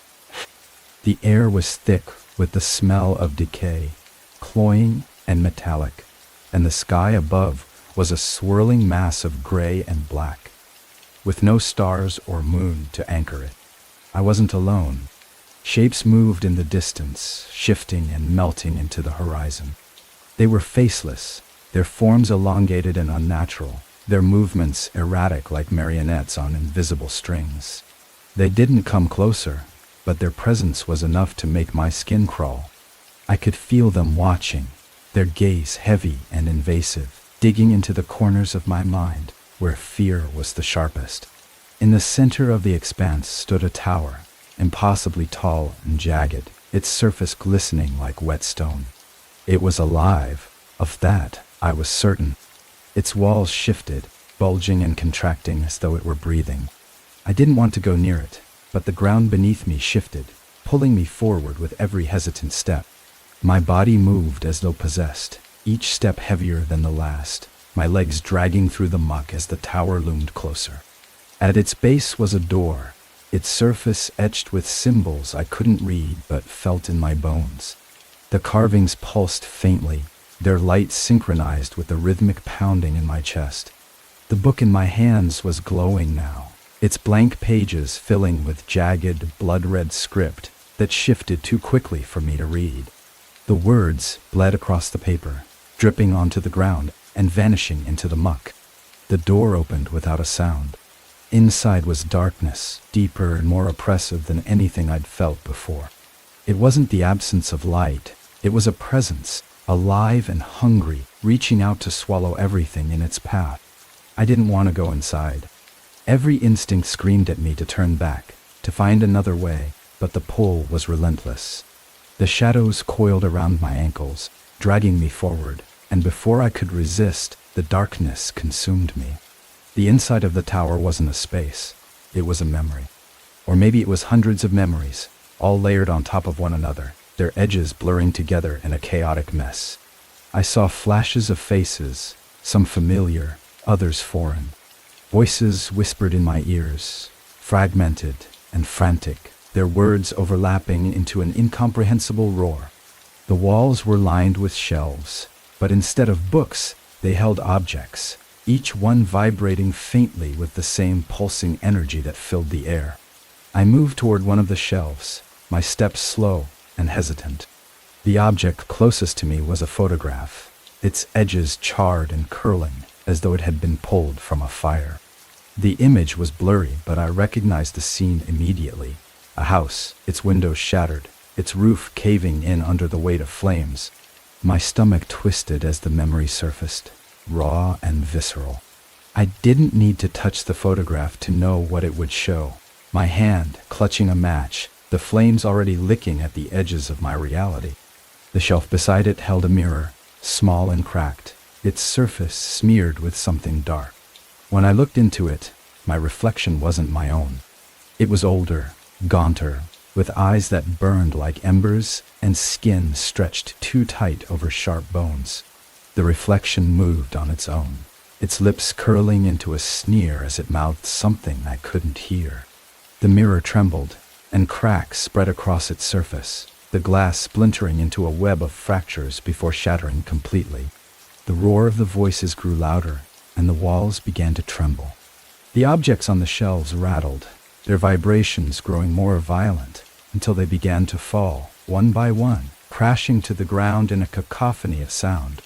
The tower was alive, and it was angry. The book in my hands burned, the heat searing through my skin, but I couldn't let go. The pages turned on their own, the red script bleeding across them faster and faster, until the light from the symbols filled the room. The shadows recoiled, the voices falling silent as the book's glow grew brighter, more intense. The tower trembled, its walls cracking and splitting open, and for a moment I thought it might collapse entirely. And then the archivist appeared.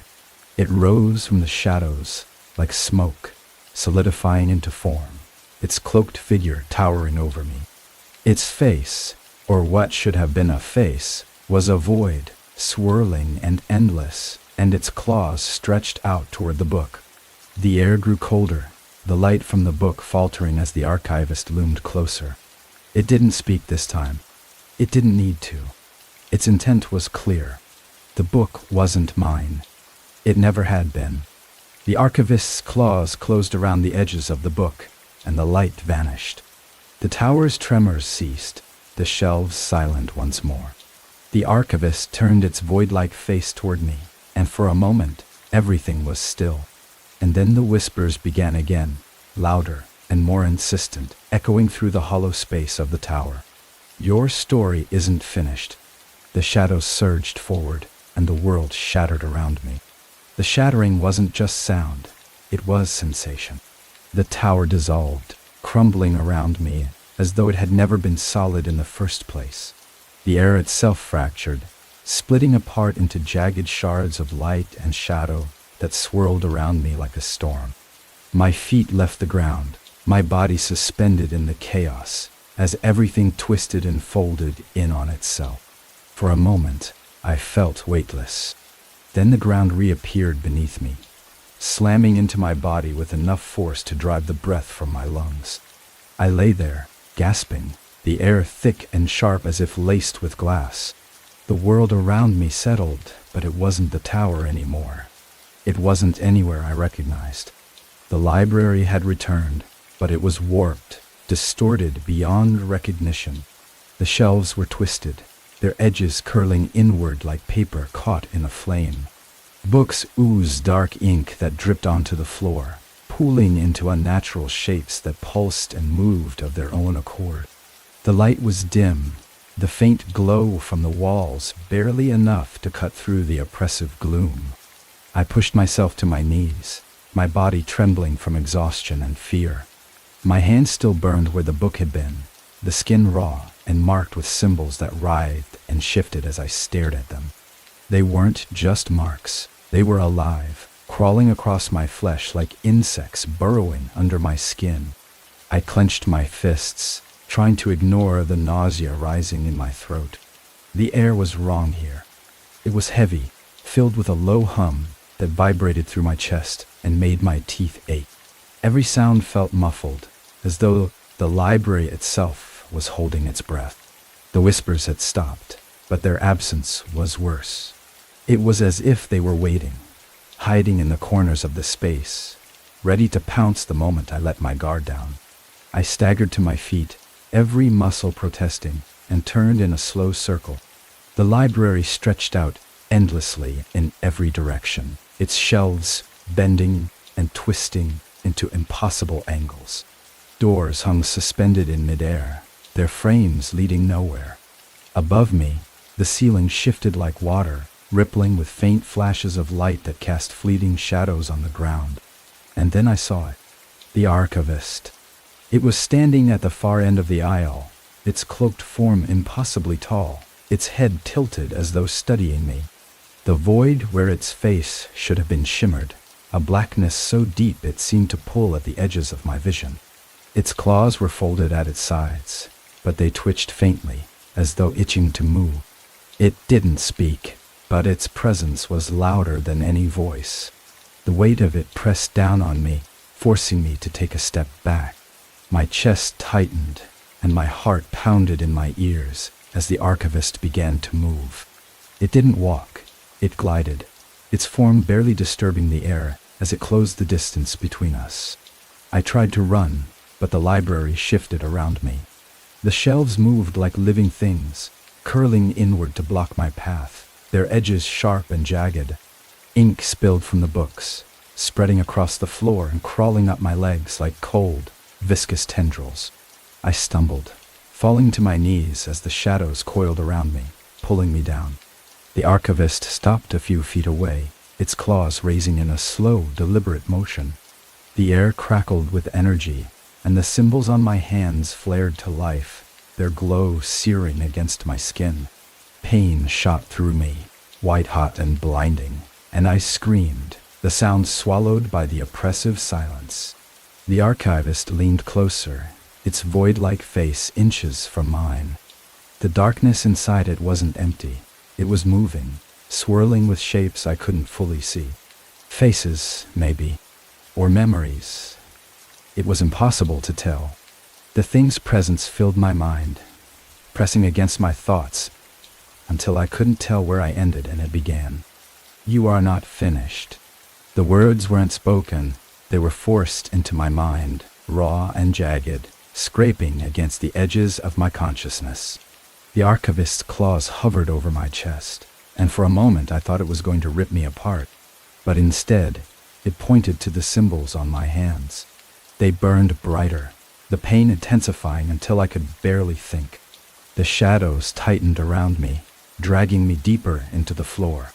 The world blurred, the library dissolving into a haze of ink and light. I was falling again, but this time, there was no ground to catch me. The archivist's voice echoed in my mind, its words twisting into something I couldn't understand. When I hit the ground, it wasn't the library anymore. I was in a circular room, its walls lined with mirrors that reflected not my image, but scenes from my life. Each one was fractured, distorted, the moments playing out with subtle differences that made my stomach churn. I saw myself standing in front of the burning house again, but this time I wasn't holding a match. I was standing inside, the flames licking at my skin as I smiled. The mirrors shifted, the scenes blending together into a chaotic mess of colors and shapes. The archivist's voice was louder now, its words threading through the chaos like a blade. "Choose." A book appeared in front of me, floating in midair. Its cover was blank, its pages empty, but the weight of it pressed against my chest, as though it was already filled with something I couldn't see. The archivist loomed behind it, its form flickering like a dying flame. I reached for the book, my hands trembling. The moment my fingers touched it, the mirrors shattered, the sound deafening in the confined space. The room collapsed around me, the walls crumbling into ash, and the void returned, pulling me into its endless embrace. And then there was nothing. The nothingness was alive.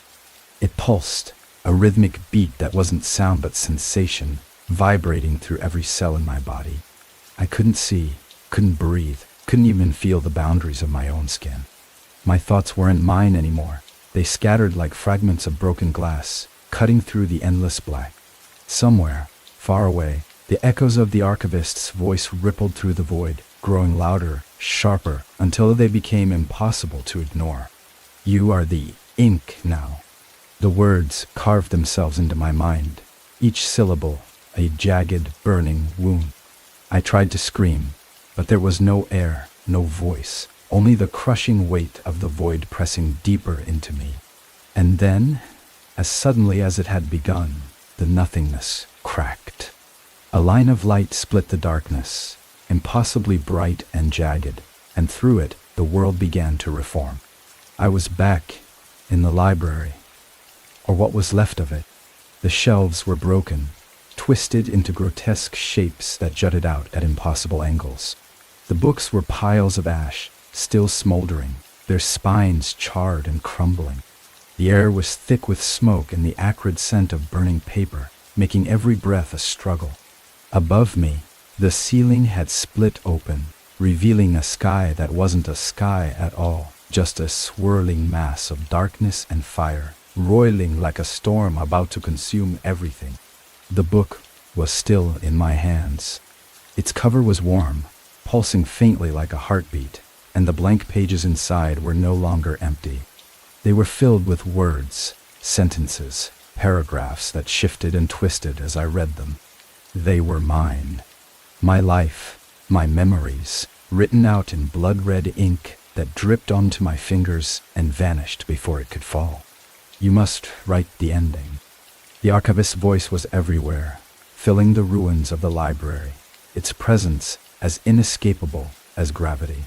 I turned, and it was there, rising out of the shadows like a figure stepping through water. Its form was fractured now, its edges flickering and dissolving, but its void-like face was steady, its gaze fixed on me. The weight of it was unbearable, pressing down on my chest until I thought my ribs might crack. Finish it, or be erased. The ground beneath my feet began to crack, spiderweb fractures spreading out in every direction. The library was collapsing, the very fabric of the space unraveling. The book grew heavier in my hands, its warmth intensifying until it felt like it might burn through my skin. I knew what the archivist wanted. The story couldn't end without an ending, and I was the one who had to write it. But what would it cost me? The symbols on my hands flared to life again, glowing brighter than ever, their searing light illuminating the destruction around me. I could feel them moving under my skin, carving their way deeper, fusing with my very being. The book's pages turned on their own, flipping to the final blank page, its surface pristine and waiting. The pen appeared in my hand, formed from the same light that burned in the symbols. It felt impossibly heavy, as though every decision I'd ever made, every regret and fear was condensed into its weight. The archivist didn't move, but its presence grew stronger, its intent clear. It was waiting, watching. I lowered the pen to the page, the tip hovering above the surface. My mind was a storm of chaos, every memory flashing through me in rapid succession. The burning house, the cliff, the overturned car. All of it was there, raw and unrelenting, begging to be rewritten, to be erased. My hands shook as I tried to steady myself, the symbols on my skin burning brighter with each passing second. And then, I wrote. The words came in a flood, spilling onto the page as though they'd been waiting all along. They weren't what I expected, not a confession, not an apology, but something else entirely. The lines twisted and turned, shaping themselves into a story I couldn't fully comprehend, but knew instinctively was right. The pen moved faster, the ink spreading across the page until the final line burned itself into the surface. The story ends when the author is forgotten. The moment the words were complete, the book slammed shut. The force of it sent a shockwave through the library, the ground splitting open as shadows poured out in all directions. The archivist let out a sound, not a roar, but something deeper, a groan of triumph or perhaps defeat. Its form wavered, flickering like a dying flame, before it began to dissolve into the darkness. The book in my hands crumbled, the pages disintegrating into ash that swirled around me before vanishing entirely. The symbols on my skin burned one last time, their light fading until they were nothing more than faint scars. The ground beneath me gave way, and I fell, the ruins of the library collapsing into the void. I hit the ground hard, the impact jarring every bone in my body. When I opened my eyes, I was outside. The forest stretched out before me, silent and still, the trees swaying gently in the breeze. The library was gone, no ruins, no ash, no trace of the impossible place I had been. Just the forest, untouched and ordinary. My hands were empty. The book, the pen, the symbols, all of it was gone, as though it had never existed. But the scars on my palms told a different story, faint but undeniable, a reminder of what I'd seen, what I'd done. I stood, my legs unsteady, and turned back toward the forest. The shadows were longer now, darker, stretching out like they were reaching for me. The air was colder, the silence heavier, but I knew better than to stay. The library might be gone, but its presence lingered, buried in the edges of my mind, waiting for the next story to unfold. And as I walked away, the wind carried a faint whisper, low and deliberate, threading through the trees. The ink never fades.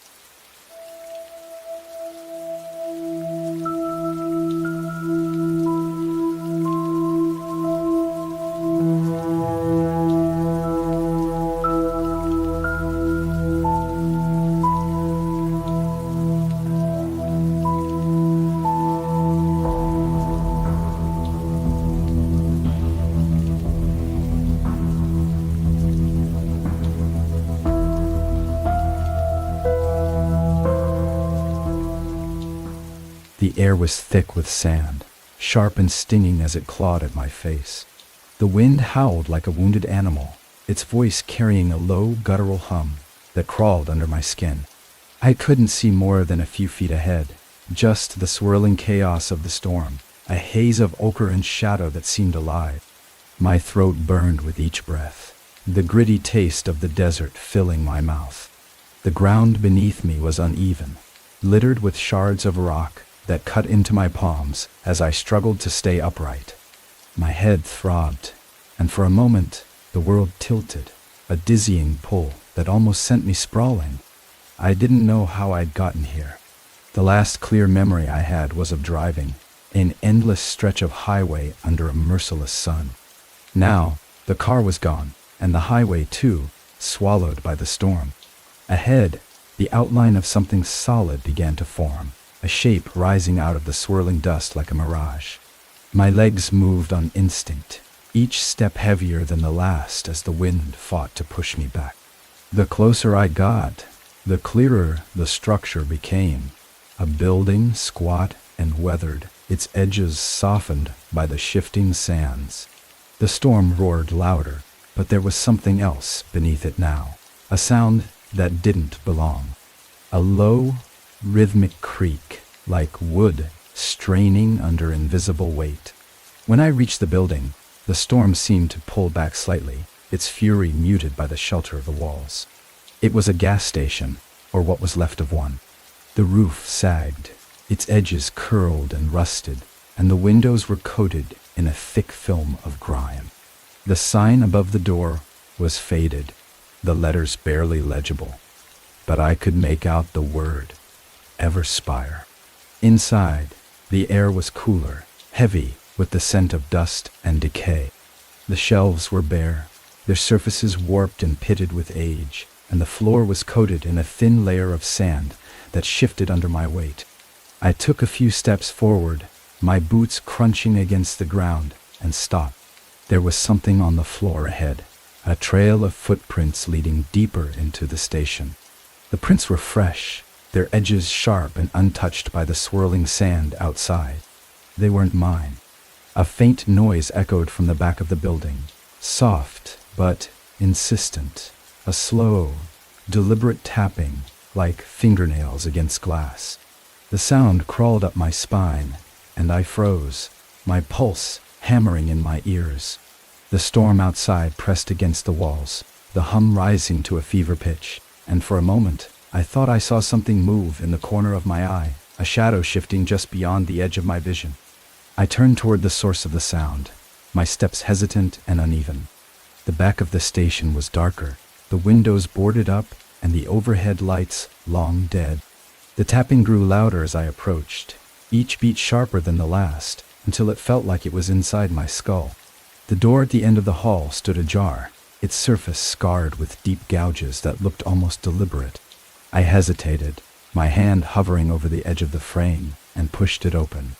The room beyond was small and bare, its walls streaked with something dark and oily that shimmered faintly in the dim light.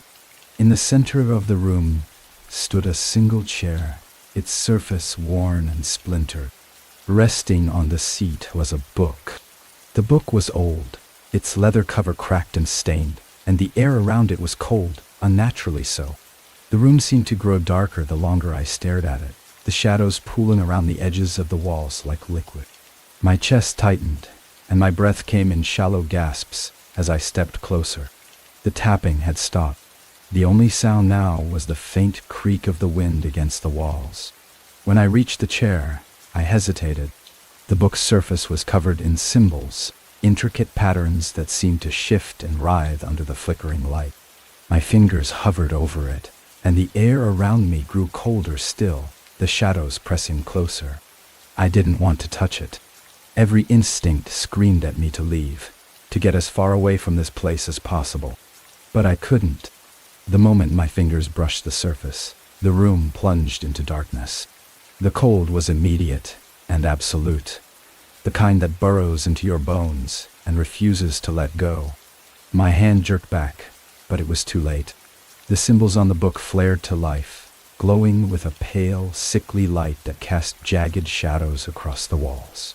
The air was heavy with the scent of burning paper and something sharper, metallic. The light spread, crawling across the floor and up the walls, illuminating the dark streaks that coated the room. They weren't stains. They were words.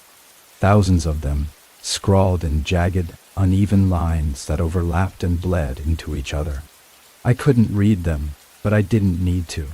The meaning was clear. They weren't just words, they were confessions. The shadows on the walls moved now, twisting and writhing like living things. They stretched toward me, their edges sharp and shifting, and I stumbled back, my heart pounding in my chest. The book remained on the chair, its glow pulsing in time with the shadows, and the air was filled with a low, guttural whisper that seemed to come from everywhere and nowhere at once. "Do you remember?" The voice wasn't a sound. It was a presence, cold and invasive, pressing against the edges of my mind. Images flickered behind my eyes, flashes of faces, places, moments I couldn't place but felt with a bone-deep certainty. A woman's voice, soft and pleading. The smell of smoke and gasoline. The sound of something heavy hitting the ground. I couldn't move. The shadows coiled around my feet, pulling me closer to the chair, to the book, to the thing that pulsed and waited at its center. The whispers grew louder, overlapping into a chaotic symphony that made my head throb. The symbols on the book shifted again, their glow intensifying, and I knew, with a sickening certainty, that it was waiting for me to open it. And I couldn't stop myself. The moment the book opened, the air in the room shifted, heavy and suffocating, as though the walls themselves were closing in. The pages weren't blank, they were alive, filled with words that moved and twisted like worms burrowing through the paper. The ink was dark, almost oily, and it shimmered in the faint light cast by the symbols on the cover. My eyes couldn't stop following the shapes, the looping patterns that seemed to form sentences only to dissolve into meaningless symbols the moment I thought I understood them. It wasn't just the pages moving. The whispers had returned, low and guttural, threading through the air like a serpent. They weren't coming from the book. They were coming from me. I couldn't look away. My fingers gripped the edges of the chair for balance, the rough wood biting into my palms, but it wasn't enough to ground me. The pages turned on their own, the sound of paper slicing through the air sharp and deliberate. Each page revealed something new, an image, a fragment of a memory that felt achingly familiar, yet completely foreign.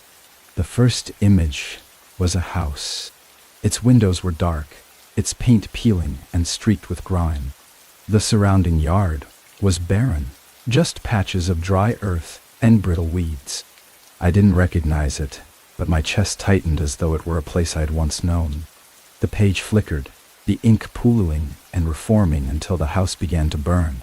Flames licked at the edges of the roof, black smoke curling into a sky I couldn't see. The whispers grew louder, more insistent.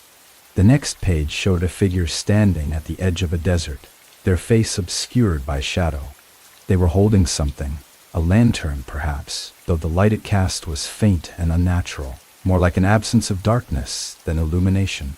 The figure turned, slowly, as though aware of my gaze.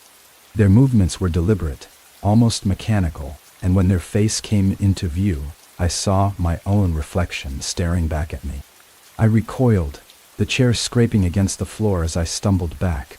The book slammed shut, the force of it sending a sharp crack through the air. The whispers stopped instantly, leaving a silence that was somehow worse. My breathing was ragged, and I could feel the sweat dripping down my back, soaking into the fabric of my shirt. The room was darker now. The faint light from the symbols on the walls had dimmed, leaving the edges of the space shrouded in shadow. The chair and the book seemed farther away, as though the room had stretched, pulling them deeper into the void. The air was colder, sharp and biting, and the faint hum I'd heard earlier was back, louder this time, vibrating through my chest. Something moved in the corner of the room. At first I thought it was the shadows shifting, but it wasn't. The movement was deliberate, almost human. A shape began to emerge, tall and thin, its edges flickering like a dying flame. It didn't have a face, not really. Its head was featureless, smooth and blank. But the way it tilted toward me felt piercing, as though it could see everything I didn't want it to. The figure didn't move closer. It just stood there, watching. My legs were frozen, my body refusing to respond, no matter how desperately I willed it to move. My chest ached with the effort of holding my breath, but I couldn't make a sound.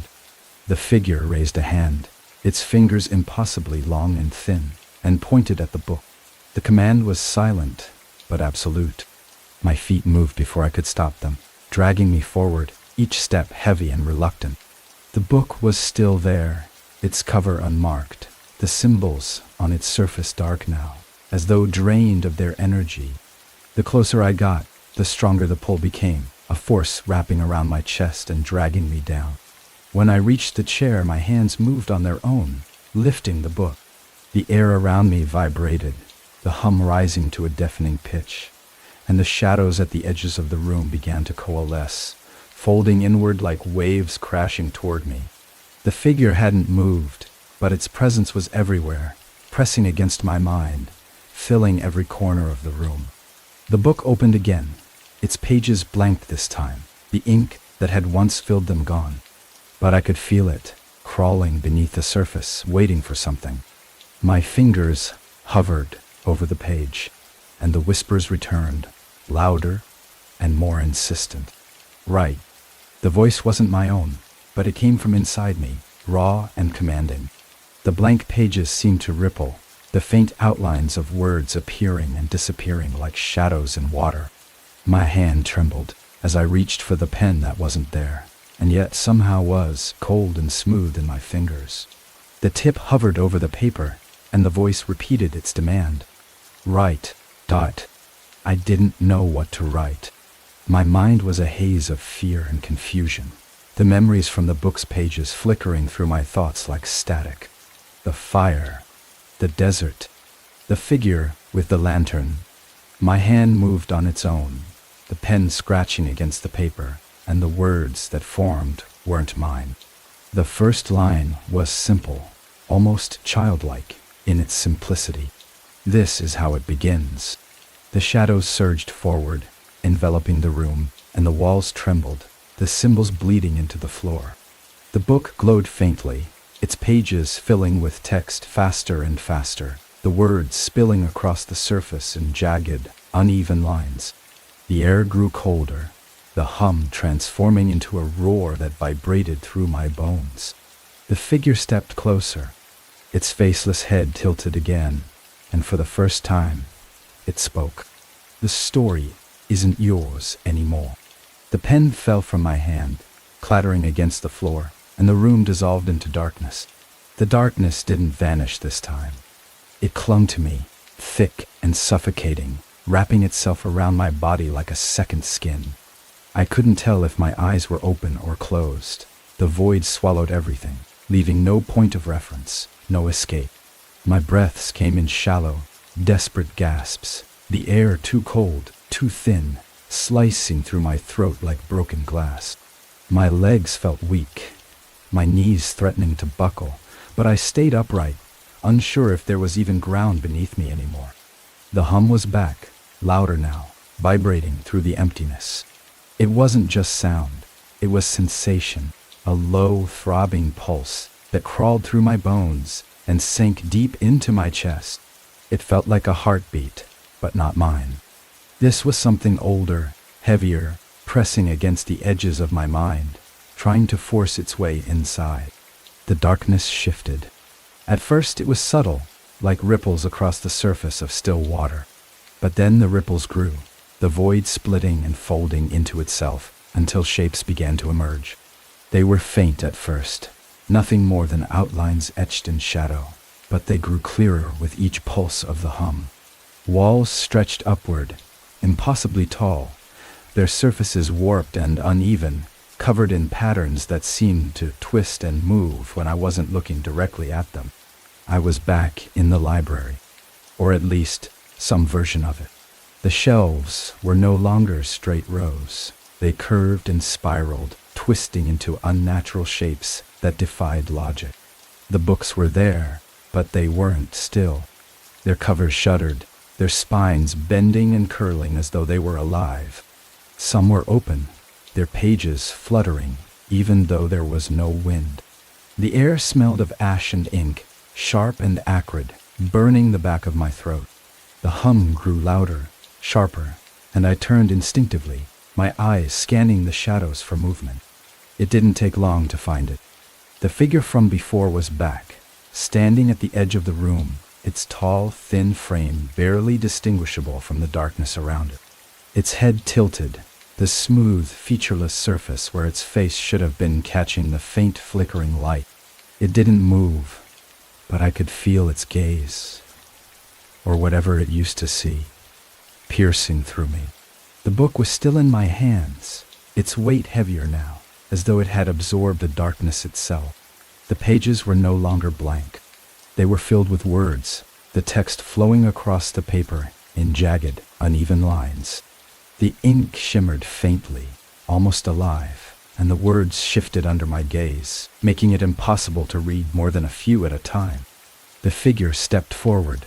Its movements were slow, deliberate, each step carrying a weight that seemed to ripple through the space around it. The shelves groaned in response, their warped edges bending and twisting as the figure passed. I stumbled back, clutching the book tighter, my pulse pounding in my ears. The shadows around the figure grew darker, deeper, pooling at its feet and stretching toward me like living things. The hum transformed into a voice, not a sound, but a vibration, raw and invasive, threading through my thoughts like razor wire. You took the ink. Now you are part of it. The words cut through me, and the book burned in my hands, its surface searing against my palms. I dropped it instinctively, the sound of it hitting the floor echoing unnaturally loud in the distorted space. The figure stopped, tilting its head again, its presence heavy and suffocating. The book didn't stay still. It opened on its own, its pages flipping wildly, the text spilling off the paper and into the air like smoke. The words twisted and writhed, forming shapes that hovered above the book, faintly glowing. They weren't just words anymore. They were images, fragments of memories I didn't recognize but felt deep in my chest. The first image was of a hand, its fingers stained with ink, reaching out towards something I couldn't see. The second was a face, half shrouded in shadow, its eyes wide with fear. The third was a house, burning against a starless sky, its windows glowing with the same sickly light that emanated from the book. Each image struck me like a blow, sharp and visceral, pulling me deeper into whatever this was. The figure moved closer, its long, thin fingers stretching toward the book. The shadows at its feet surged forward, curling around my legs, holding me in place. The hum grew louder, the vibrations so intense they made my teeth ache, and the words in the air began to coalesce, forming a single sentence that hung before me, burning itself into my mind. Finish what you started. The figure's hand hovered over the book, its fingers brushing against the edges of the pages. The words on the paper bled together, the ink pooling and dripping onto the floor, spreading outward in dark, twisting tendrils. The shadows around me tightened, and I could feel them pulling, tearing at something inside me, something deeper than flesh. The voice returned, sharper this time, each word driving deeper into my thoughts. Write the ending, or become part of the story. The book's glow intensified, the light spilling out and filling the space, pushing back the shadows. The figure recoiled slightly, its form flickering like a flame caught in the wind, but it didn't retreat. Its presence grew stronger, its weight pressing down on me, and I knew there was no escape. My hands moved on their own, reaching for the book. The ink on the pages shimmered, the words shifting again, waiting. The pen was there, cold and solid in my fingers, and the air around me grew still, heavy with anticipation. The hum was gone, replaced by a silence that felt louder than any sound. I lowered the pen to the page, and the shadows stilled, the figure frozen in place.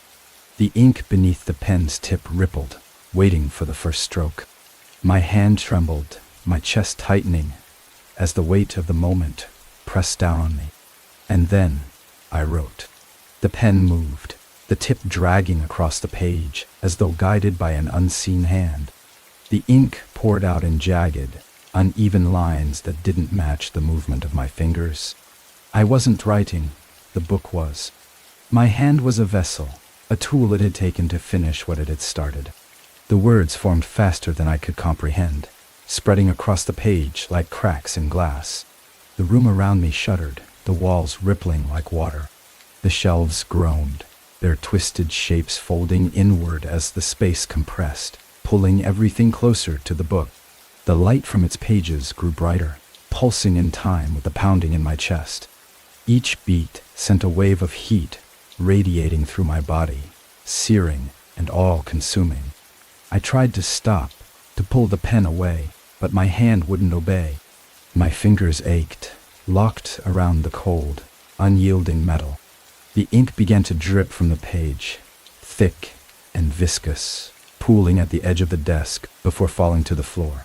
The shadows beneath me moved, swirling like smoke caught in a draft, and I realized too late that they weren't retreating, they were waiting. The figure was still there, its presence heavier than ever. It didn't move, but the shadows at its feet stretched farther, coiling around the edges of the room, merging with the darkness seeping from the book. Its head tilted, the featureless void of its face fixed on me, unblinking, unrelenting. The weight of its gaze pressed into my skull, a crushing pressure that made it impossible to think. The pen jerked in my hand, the words on the page twisting and reforming. They were no longer random. They were names.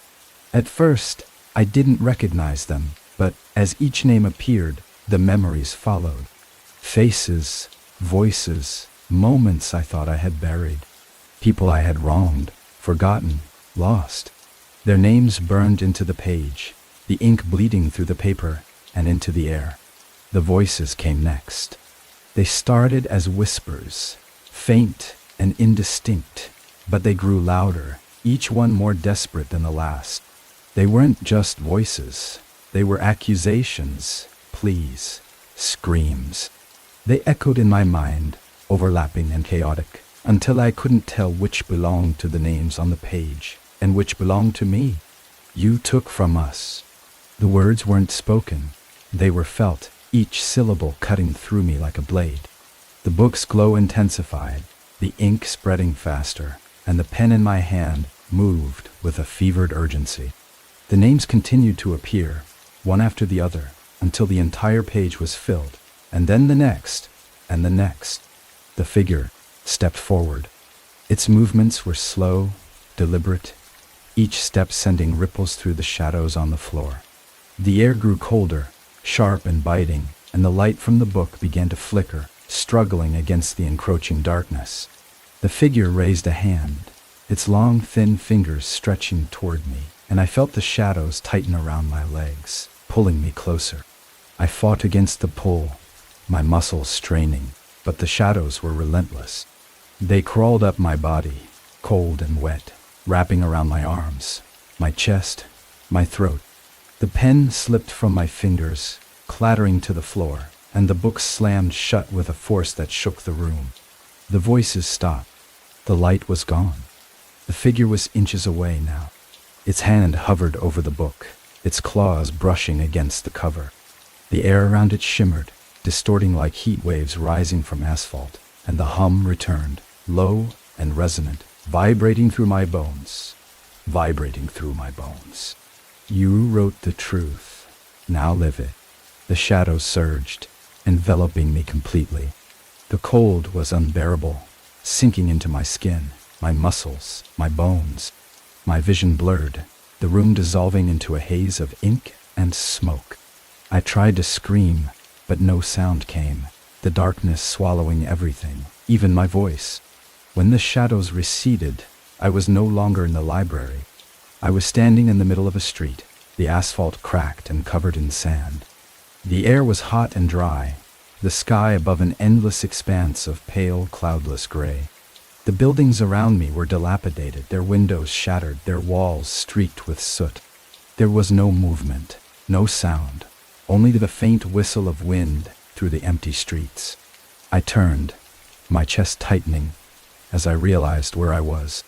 It was the house, the one from the book, from the memory that wasn't mine, but felt like it was. Its windows were dark, its paint peeling and streaked with grime, just as I had seen it. The front door hung open, swaying slightly in the breeze, and the smell of smoke lingered in the air. I didn't want to go inside, but my legs moved anyway, each step dragging me closer. The shadows on the ground stretched toward the house, their edges flickering like flames, and I knew that whatever waited inside wasn't just a memory. It was a reckoning. The door creaked as I pushed it open, the sound echoing unnaturally loud in the silence. The interior was dark, the air thick with the scent of ash and something metallic. The floorboards groaned beneath my weight, the sound sharp and deliberate, like a warning. The shadows here were different, denser, more solid, curling along the walls like living things. At the center of the room stood a figure. It wasn't the archivist, not entirely. It was smaller, its form more human, but its face was still a void, empty and endless. It turned toward me, its movements slow and deliberate, and raised a hand, beckoning me forward. The book was there, resting on a small table in front of the figure. Its cover was different now, blackened, charred, the edges curling inward as though it had been pulled from a fire. The symbols on its surface glowed faintly, their light pulsing in time with the hum that filled the air. I stepped closer, my body moving on its own. The figure didn't stop me, didn't move, just watched as I reached for the book. My hands trembled as I lifted it, the cover hot against my palms, and the shadows around the room stilled, waiting. The book opened, and the first line burned itself into my vision. This is how it ends. The line seared itself into my mind, the words pulsing with an intensity that burned hotter than the book in my hands. The shadows around the room shifted, curling along the walls like smoke, their movements synchronized with the pounding in my chest. My breath came in short, shallow gasps, each one carrying the metallic tang of ash and something far more bitter. The figure didn't move.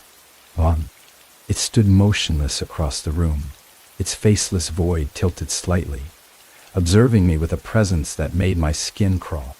The space between us seemed to stretch and collapse all at once, the distance incomprehensible and suffocating. The book trembled in my hands, its edges curling inward, the pages fluttering as though caught in an unseen wind. Another line appeared on the page, the ink bleeding through the paper like veins. The story demands a sacrifice. My stomach twisted, and I staggered back, my legs threatening to give out beneath me. The air felt heavier now, thick with a pressure that pushed down on my shoulders, driving me toward the floor. I wanted to run, to drop the book, and escape the suffocating confines of this place, but the shadows moved with me, their tendrils tightening around my legs, my arms, my chest. There was no escape. The house wasn't just a prison. It was alive, and it wanted something. The book turned its own pages now, flipping faster and faster until they blurred into a chaotic storm of ink and motion. Images surfaced in the blur, fragmented, chaotic, and horrifyingly familiar. A burning house. A figure in the shadows, watching but never intervening. A car overturned on a desolate road, its windows shattered, the faint glimmer of light reflected in shards of glass. They weren't just scenes. They were moments. Mind. The figure across the room raised a hand, its movements deliberate, and the shadows surged forward. They didn't grab me. They hovered, waiting, their cold presence filling the space between the book and me. The air thrummed with the hum of the shadows, each pulse stronger, sharper, driving the sound deeper into my skull, until it was the only thing I could hear. The words on the page began to shift again, their meaning twisting and warping as they took shape. You've taken, now give. The figure stepped forward, its elongated limbs moving with a grace that was almost predatory. It stopped a few feet away, close enough that the air around it felt colder, sharper, as though it was siphoning the warmth from the room. The shadows at its feet writhed, pulling themselves upward into spindly, human-like forms. Their shapes were wrong, distorted, flickering in and out of focus like images caught between two realities. The book's light dimmed, and the shadows grew bolder, stretching across the room to encircle me. My fingers clutched the edges of the book, the heat from its pages searing into my palms. The pain was real, grounding, but it did nothing to dull the terror sinking its claws into my chest. The figure leaned closer, the void where its face should have been a swirling mass of darkness, pulling at my thoughts, my memories, my very sense of self. And then the words came again, spoken not aloud but directly into my mind, raw and inescapable. Choose. The book's pages stopped moving, settling on one final, blank expanse. My reflection stared back at me from the faintly mirrored surface, distorted and broken, my features warped into something unrecognizable. The pen appeared in my hand again, cold and heavy, its tip already wet with ink that seemed to bleed from nowhere. The shadows closed in tighter, pressing against my skin, their cold touch a warning. The figure didn't need to explain. I knew what it wanted. I had to write, to give the story its ending. But the cost hung in the air, unspoken but undeniable. The book wanted more than just words. It wanted a part of me. And once I gave it, there would be no taking it back. I hesitated, the pen trembling in my grip. The shadows around me grew restless, their edges flickering like firelight, and the pressure in the room mounted, crushing the air from my lungs. The figure didn't move, but its presence pressed harder, filling every corner of my mind with its demand. The story demands a name. I froze. My name. The realization struck like a blade, sharp and cold, cutting through the fog in my mind. The book wanted my name, not just the word, but everything tied to it. My identity, my past, my very existence. It wanted to strip me of everything that made me me, and trap it within its pages, binding me to this place forever. The pen hovered over the page, the ink dripping onto the paper in slow, deliberate drops. My hands ached, the muscles straining against the weight of the decision, the impossible choice that loomed over me. If I wrote my name, it would be over. The shadows would stop. The figure would retreat. But I would lose everything. The house shuddered, the walls groaning under the weight of the silence. The pen trembled in my hand, the tip pressing against the page, and I could feel the shadows waiting, eager, hungry. My name burned in my throat, unspoken but tangible, a single thread holding my entire existence together. I closed my eyes, the weight of the pen unbearable, and forced my hand to move. The ink bled onto the page, forming the first letter, then the next, each stroke dragging a piece of me with it. My chest tightened, my vision blurred, and the shadows surged, their cold touch flooding over me in a tidal wave of nothingness. When the final letter was written, the book slammed shut. The sound was deafening, a thunderclap that reverberated through the house, shaking the walls, the floor, the very air. The shadows recoiled, pulling back into the corners of the room, their presence fading as quickly as it had come. The figure straightened, its void-like face tilting toward the book, and for the first time, it spoke aloud. "You are the story now." The words echoed in the silence, final and absolute. The book vanished, dissolving into the air, and the figure stepped back, its form flickering like a dying flame. The room around me began to shift, the walls collapsing inward, the floor falling away beneath my feet. I tried to move, to run, but there was nowhere to go. The last thing I saw before the darkness consumed me was the blank, endless void of the figure's face and the faint, haunting echo of its voice. The ink never fades. The darkness didn't just surround me, it consumed me. The air felt like liquid, heavy and suffocating, pressing against my skin and seeping into my lungs. There was no ground beneath my feet, no walls, no ceiling. I was floating in an endless void, my body weightless yet crushed by an invisible force that held me in place. I couldn't tell if I was alive or dead. The only thing I knew was that I wasn't alone. The hum returned, low and guttural, vibrating through the nothingness. It wasn't a sound, it was a presence, massive and inescapable, filling every inch of the void. It pulsed in time with the pounding in my chest, each beat heavier, louder, until I couldn't tell where my body ended and the darkness began. And then, a flicker of light. It was faint, a pinprick in the distance, but it grew brighter with each passing second, pushing back the shadows just enough to reveal something beyond the void. Shapes emerged, indistinct at first, but soon they became clear. The library was back, but it was different this time. The shelves were taller, impossibly so, stretching high into a ceiling I couldn't see. The books were larger, their spines warped and pulsating as though they were alive. The air smelled of ink and decay, sharp and suffocating. I was standing now, though I didn't remember moving. My feet touched something solid, but it wasn't wood or stone. It felt soft, spongy, like flesh. The floor shifted beneath me, rising and falling in slow, rhythmic waves, as though the entire library was breathing. Ahead of me, a single book lay open on a pedestal. Its pages glowed faintly, casting a pale light that flickered like a dying candle. The hum grew louder as I approached, the vibrations stronger, until they drowned out everything else. The book wasn't empty this time. Words filled the pages, written in an ink that shimmered and moved, as though it were alive. The words weren't in a language I recognized, but as I stared at them, they twisted and rearranged themselves, forming sentences that burned into my mind. The watcher waits. The ink is yours now. The story must end. I reached for the book, my fingers trembling, but the moment I touched it, the room shuddered. The shelves groaned, their warped edges bending inward, and the floor beneath me rippled violently. The light from the book flared, blinding and searing, and I stumbled back, shielding my eyes.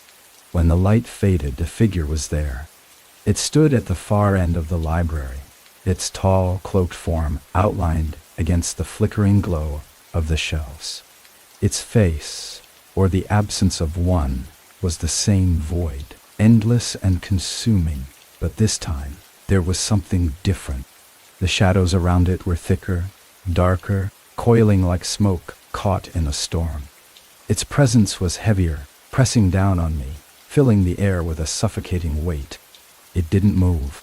It didn't need to. The room itself responded to its presence. The shelves bent and twisted, the books trembling on their edges, and the air grew colder, sharper. My chest tightened, and I struggled to breathe, each inhale shallow and painful. The book on the pedestal began to glow again, its light pulsing in time with the hum. The words shifted, rearranging themselves into a single line that burned brighter than the rest. Offer the ink, seal the story. The figure raised a hand, its long skeletal fingers stretching toward me. The shadows surged forward, wrapping around my legs, my arms, my chest. They weren't pulling me this time. They were holding me in place, locking me in front of the book. The hum grew louder, sharper, until it was a roar that filled my head, drowning out my thoughts. And then, the voice. You carry the ink. You are the ink. The story ends with you. The figure's presence pressed harder, and the shadows tightened, their cold touch biting into my skin. The book's light grew brighter, and the words on the page shifted again, forming a command that left no room for doubt. Write the final line. A pen appeared in my hand, cold and smooth, its tip already wet with ink that shimmered like liquid silver. My hand moved on its own, dragging the pen toward the page, but I fought against it, every muscle straining, my chest burning with the effort. The shadows didn't relent. The pen hovered over the book, its tip trembling, and the words on the page pulsed with an urgency that made my head throb. I didn't want to write. I didn't want to give in. But the shadows tightened, the figure loomed closer, and the air around me grew heavier, colder, darker. The pen touched the page, and the ink bled onto the paper, spreading outward in jagged lines that formed a single, damning sentence. The story ends when the watcher begins. The moment the final word was written, the book slammed shut. The light vanished, plunging the room into darkness, and the shadows surged forward, enveloping me completely. The cold was unbearable, sinking into my bones, freezing me from the inside out. The hum became a roar, deafening and all-encompassing, and the floor beneath me gave way. I fell. The void swallowed me, and the world dissolved into nothingness. The fall wasn't like before. This time, there was no rush of air, no sense of movement. I was suspended in a void that stretched infinitely in every direction, weightless and adrift. The roar of the shadows was gone, replaced by an oppressive silence that pressed against my ears, my chest, my thoughts. I couldn't tell how long I floated there. Time had no meaning in this place. Then, a spark. A single point of light flickered in the distance, faint but growing, cutting through the darkness like the first crack of dawn. It expanded slowly, casting pale, cold light over the void, revealing the shapes that surrounded me. They weren't walls, not exactly, more like towering, shifting structures that pulsed and writhed, alive with the same unnatural energy I'd felt in the book. The air was thick, heavy, as if the light itself carried weight. I landed suddenly, my feet hitting the ground, with a force that sent a jolt up my spine. The surface beneath me was smooth and cold, like polished stone, but it was wrong somehow, too soft, too pliant, as though it might give way at any moment. My legs buckled, and I collapsed to my knees, the light growing brighter, harsher, until I had to shield my eyes. When I looked up, the figure was there. It stood at the center of the space, towering and motionless, its void-like face fixed on me.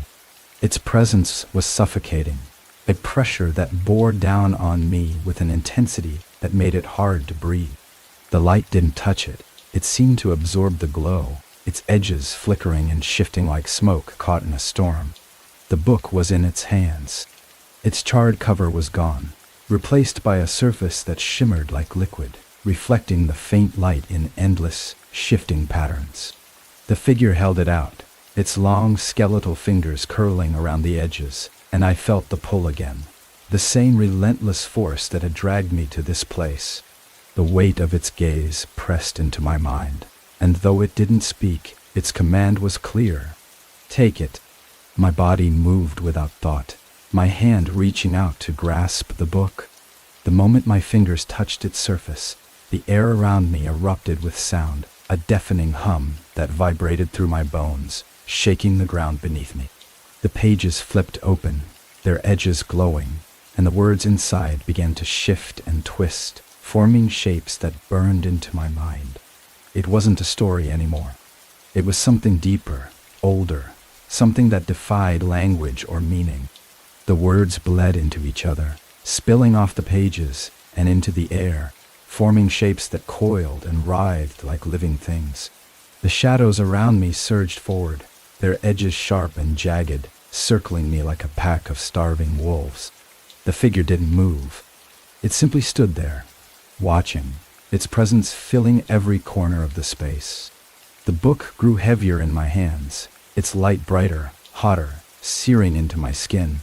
I wanted to let go, to drop it, but my hands wouldn't obey. The words on the page burned brighter, rearranging themselves into a single line that seared itself into my thoughts. You are the ink. You are the watcher. The realization hit me like a physical blow, the weight of it sinking into my chest. The figure wasn't here to take the story. It was here to give it to me. The shadows surged closer, their tendrils wrapping around my legs, my arms, pulling me toward the center of the space. The book pulsed in my hands, its glow consuming everything, and I could feel the void closing in, folding around me like a cocoon. The figure stepped forward, its movements slow and deliberate, and for the first time, I saw what lay beneath its void-like face. It wasn't emptiness, it was reflection. My face stared back at me, twisted and distorted, my eyes wide with fear and understanding. The figure tilted its head, its hand reaching out to touch the book, and the light around us exploded. When the light faded, I wasn't in the void anymore. I was standing in the library again, but it wasn't the same. The shelves were still, their twisted shapes gone, replaced by rows of orderly, dust-covered books. The air was quiet, heavy with the scent of old paper and ink, and the shadows that had once clung to every corner were gone. But I wasn't alone. The figure was there, standing at the far end of the library, its form smaller now, less imposing. It no longer held the book that was in my hands, its surface cool and smooth, the ink inside quiet and still. The figure didn't move, didn't speak, but its presence lingered, a faint echo of the force that had brought me here. The hum was gone. The voices were silent, but the weight of the book in my hands was heavier than ever. I turned, my steps slow and unsteady, and walked toward the exit. The library seemed to stretch forever, its walls and shelves fading into the distance, but the door was there, a faint outline against the darkness. My fingers brushed the handle, and the air shifted, cold and sharp, as though the library itself was holding its breath. When I stepped outside, the sunlight was blinding, warm against my skin, and the world beyond was quiet. The town was gone, replaced by endless desert, the sand stretching out in every direction. The book was still in my hands, its surface unmarred, its pages blank, waiting. I didn't need to open it to know what it wanted. The story wasn't finished. It never would be. I was the watcher now, and the ink was mine to carry. As I walked into the desert, the whispers began again, faint and distant, threading through the air like a song I couldn't escape. The ink never fades.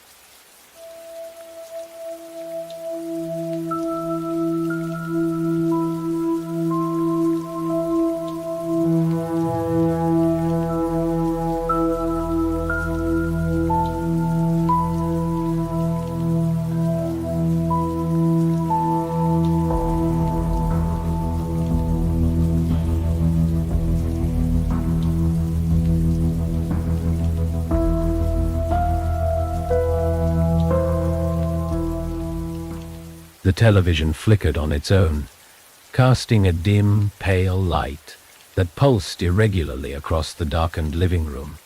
I hadn't touched a remote. It was sitting on the coffee table, its plastic surface glinting in the faint glow.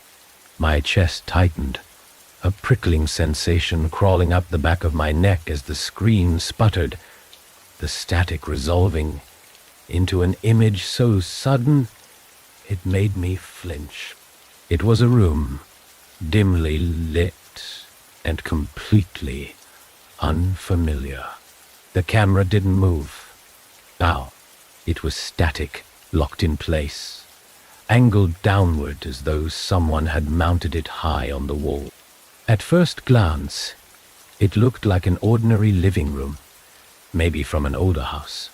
The wallpaper was faded, peeling at the edges, and the furniture was sparse, mismatched, and covered in a thin layer of dust. A clock hung crooked on the wall, its hands frozen at midnight. The hum began then, low and steady, a sound just beneath the threshold of hearing.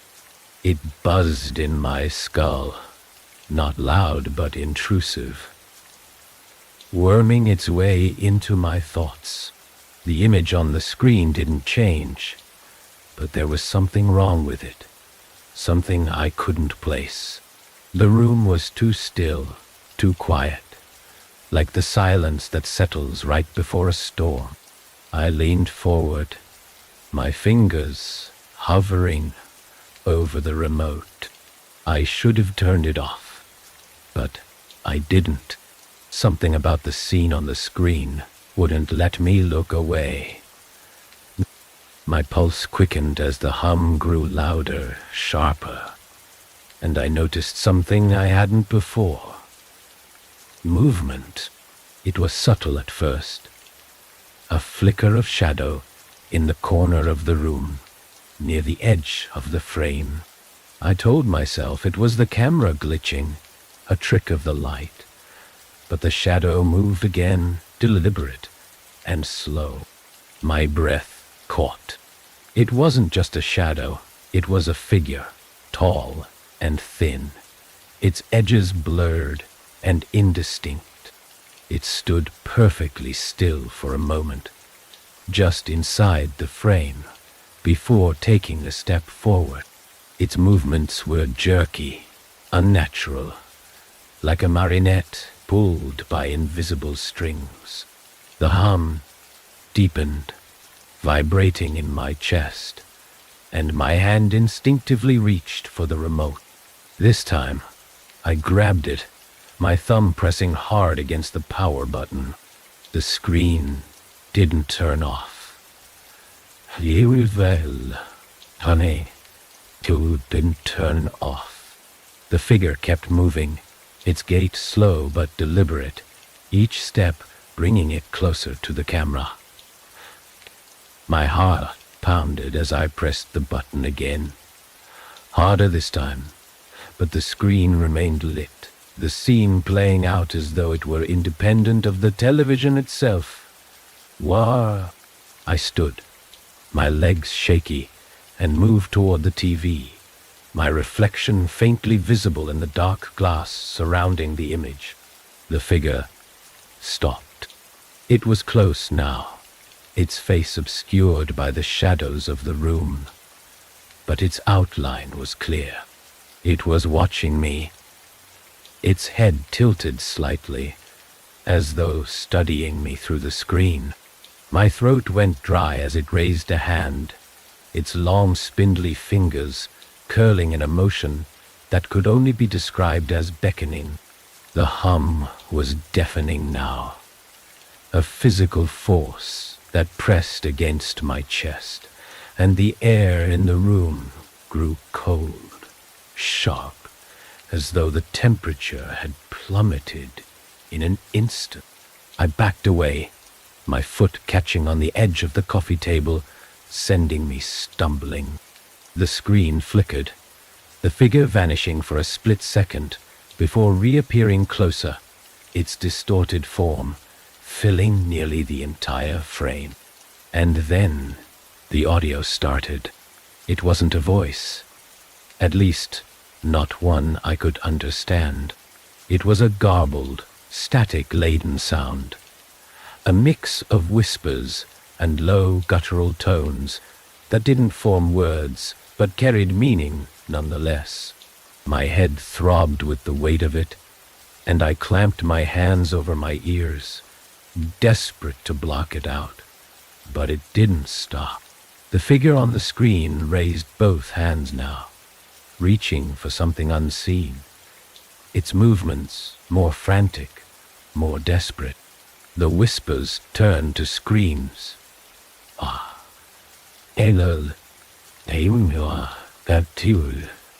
The clock on the wall behind the figure began to move, its hands spinning wildly before stopping again at midnight. The figure froze, its head snapping toward the camera, and I realized it wasn't looking at me, it was looking through me, its gaze fixed on something behind me. I turned, my body moving before my brain could process what I was doing. The living room was empty. The shadows stretched long and thin across the walls, and the hum persisted, vibrating through the floor beneath my feet. My eyes darted to the windows, the doors, every corner of the room, but there was nothing there. When I turned back to the TV, the screen was blank, just static now, the faint crackle of white noise filling the silence. My heart was racing, my chest heaving as I tried to steady my breathing. I reached for the remote again, my hand trembling. And this time when I pressed the power button, the screen went dark. The room was silent, too silent. I stood there for what felt like an eternity, staring at the blank screen, waiting for something to happen. But nothing did. The air was still, the shadows unmoving, and the hum was gone. I told myself it was over, that it had to be over. But when I turned to leave, I froze. The television flickered to life again, the static clearing to reveal the same room as before. The clock was there, its hands still stuck at midnight, and the shadows in the corners of the room seemed darker, deeper. My blood ran cold as the camera angle shifted for the first time, panning slowly toward the far corner of the room. There, on the floor, was a body. It was face down, motionless, its limbs twisted at unnatural angles. The light from the television cast long, flickering shadows across its form, highlighting the dark pool spreading beneath it. My stomach churned, and I stumbled back, my mind racing. I didn't recognize the room, but the longer I stared, the more familiar it felt. The wallpaper, the furniture, even the clock. It all tugged at something deep in my memory. And then the camera zoomed in, the image sharpening, and I realized why. The body on the floor was wearing my clothes. M2V. The screen went black. I couldn't sleep that night. Every time I closed my eyes, I saw it. The figure, the room, the body, my body. The image burned itself into my mind, so vivid that it felt more like a memory than something I had seen on the screen. The silence in my apartment wasn't comforting. It was oppressive. Faint hum of the refrigerator and the occasional creak of the floorboards only made it worse. Like the house itself was alive, waiting. I'd to convince myself it was a prank or a hallucination. Maybe I was overtired. Maybe it was some bizarre broadcast interference.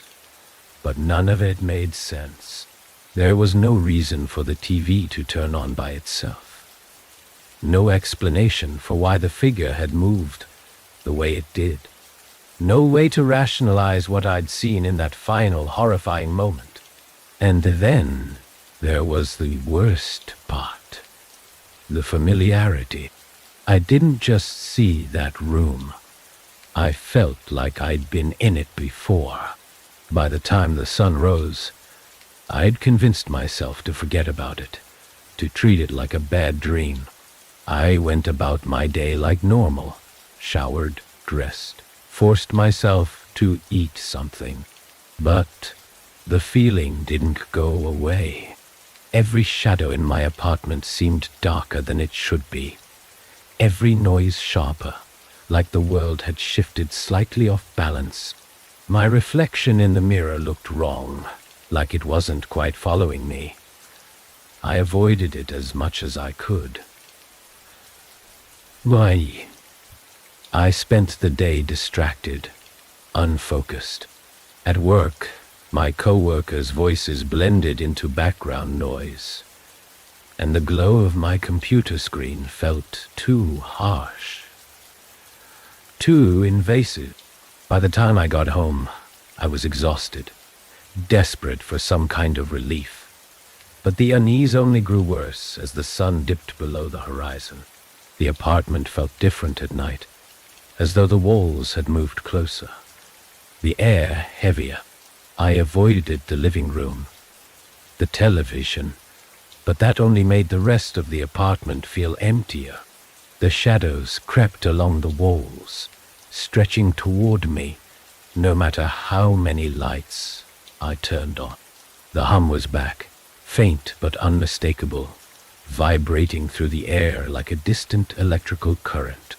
I turned on music, then the fan, anything to drown it out. But it was still there, under everything, a constant reminder of what I couldn't escape. When the clock struck midnight, the television turned on. I wasn't in the living room this time. Endel, Sue, Shobha. I was in bed, trying to force myself to sleep. But the moment I heard the faint click of the power switching on, my blood ran cold. The light from the screen spilled into the hallway, pale and flickering. My heart pounded in my chest, and my body froze. Every instinct screaming at me to stay where I was, to ignore it. But I couldn't. I slid out of bed, my feet silent against the floor, and moved toward the living room. The hum grew louder with each step, a deep vibration that seemed to pull me forward. The screen glowed brightly, the static clearing to reveal the same room as before. And kiss. My stomach twisted at the sight of it. The clock was still there, stuck at midnight. The shadows in the corners darker and more defined. This time, the camera angle was different. It was lower, as though the camera had been moved closer to the ground, tilted slightly upward. The room was empty at first. No figure, no movement, but the shadows seemed alive, writhing at the edges of the frame. I held my breath, waiting, dreading what would come next. The figure appeared slowly, emerging from the far corner of the room. Its movements were smoother now, more deliberate, and its form was clearer, though still wrong in ways I couldn't quite describe. It wasn't just a shadow anymore. It was solid, tangible, but its edges flickered, as though it couldn't fully maintain its shape. It turned toward the camera, its head tilting slightly, and I felt its gaze lock onto me, even through the screen. The hum shifted, growing deeper, sharper, and then the audio began again. The whispers were louder this time, overlapping, incomprehensible, but filled with an urgency that made my chest tighten. My hands clenched into fists at my sides, nails digging into my palms as I fought the instinct to turn and run. The figure stepped closer, its movements almost human, but not quite, as though it were mimicking something it didn't fully understand. The light from the screen flickered, casting long, distorted shadows across the walls. And I realized, with a sinking feeling, that one of those shadows wasn't mine. It moved independently, stretching toward me, even as I stood frozen in place. The screen flickered again, and the room on the television began to change. The walls buckled, the wallpaper peeling away to reveal something darker beneath, something wet and pulsating, like flesh. The clock shattered, its hands spinning wildly before disappearing completely. The figure reached for the camera, its spindly fingers brushing against the lens, and for a moment, everything went still. Then, it spoke. The voice wasn't human. It was layered, distorted, a guttural sound that made my skin crawl. The words weren't in any language I knew, but I understood them anyway. You are seen. The television screen erupted into static, the sound deafening, and the shadow lunged toward me. I stumbled back, my foot catching on the coffee table as I fell hard onto the floor. The air in the room grew colder, sharper, and the hum reached a pitch so high it felt like my skull was splitting open. My vision blurred, the room spinning around me, and when I blinked, the screen was dark again. The static was gone. The hum had stopped. But the room wasn't empty. The figure stood in the corner, barely visible in the faint lights, spilling through the window.